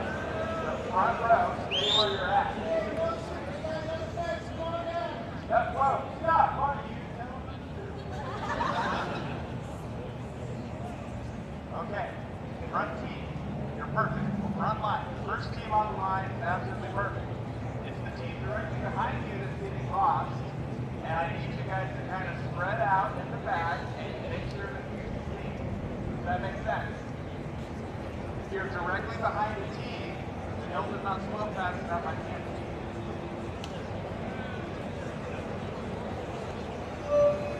Before we can add the ball, let's go back.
get down the stairs on that side. You go ahead.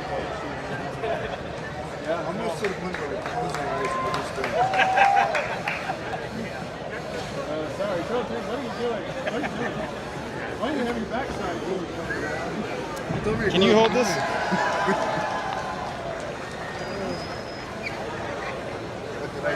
Which one is that? The Osmo 3?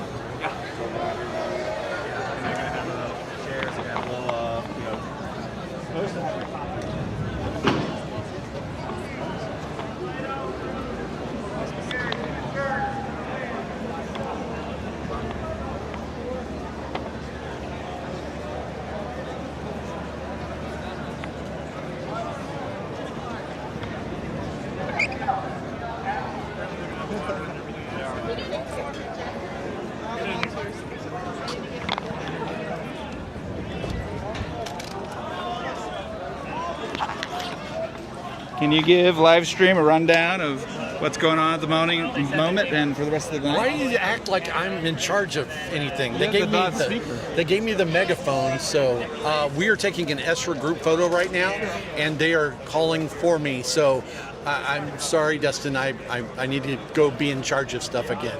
But love you guys. Have a good time.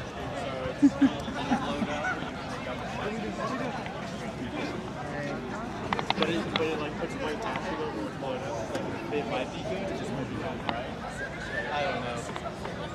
Experiment session.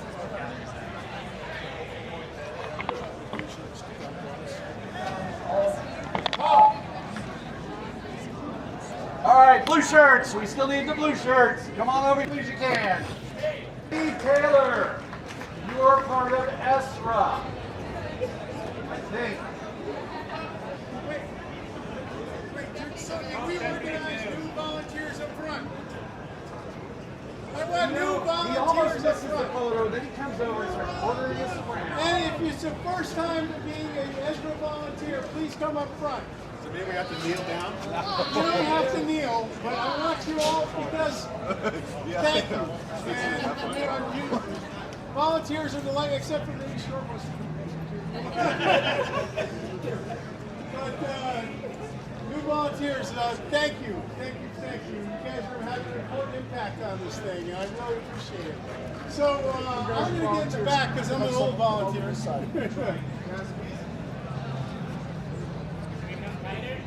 No, you're all right. I just need to balance it a little bit.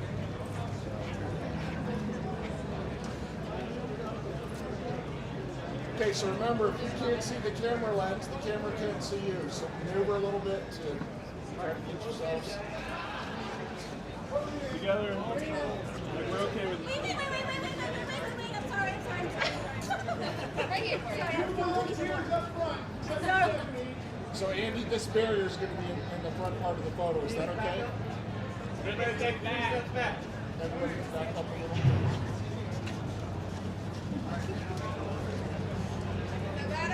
Yeah.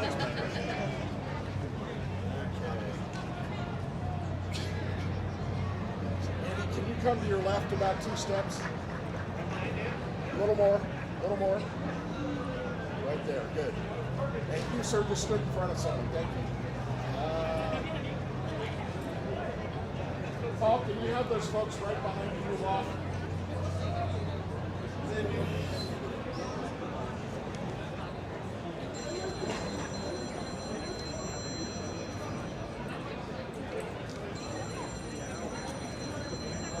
Sorry, we got folks walking behind. We'll get that done here shortly. At least you're not out in the sun. Come over here.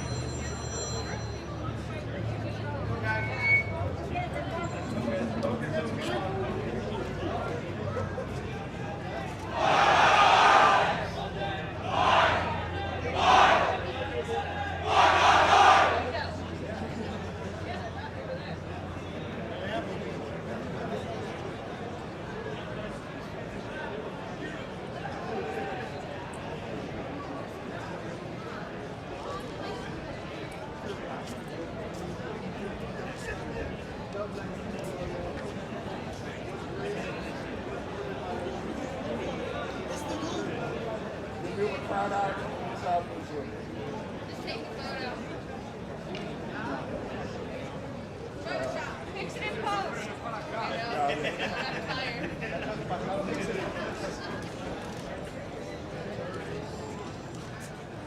Hey, folks, can you move? Can you... Okay, all right. Here we go. Here we go. 1, 2, 3. 1, 2, 3. 1, 2, 3. Here we go. As we're on 3, everybody says we're real loud. 1, 2, 3. Yes, right. Let's go. Okay, thanks, you guys.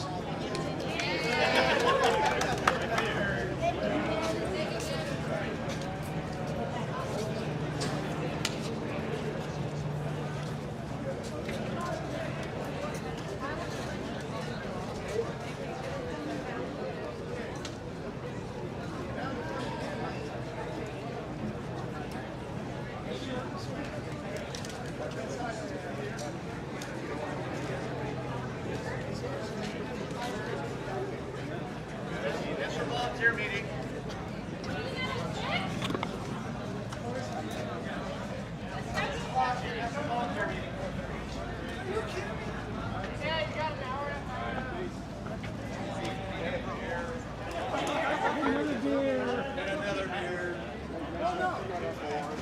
Erica, you're just signing off. Okay, you're saying it's over. Get her. Get her.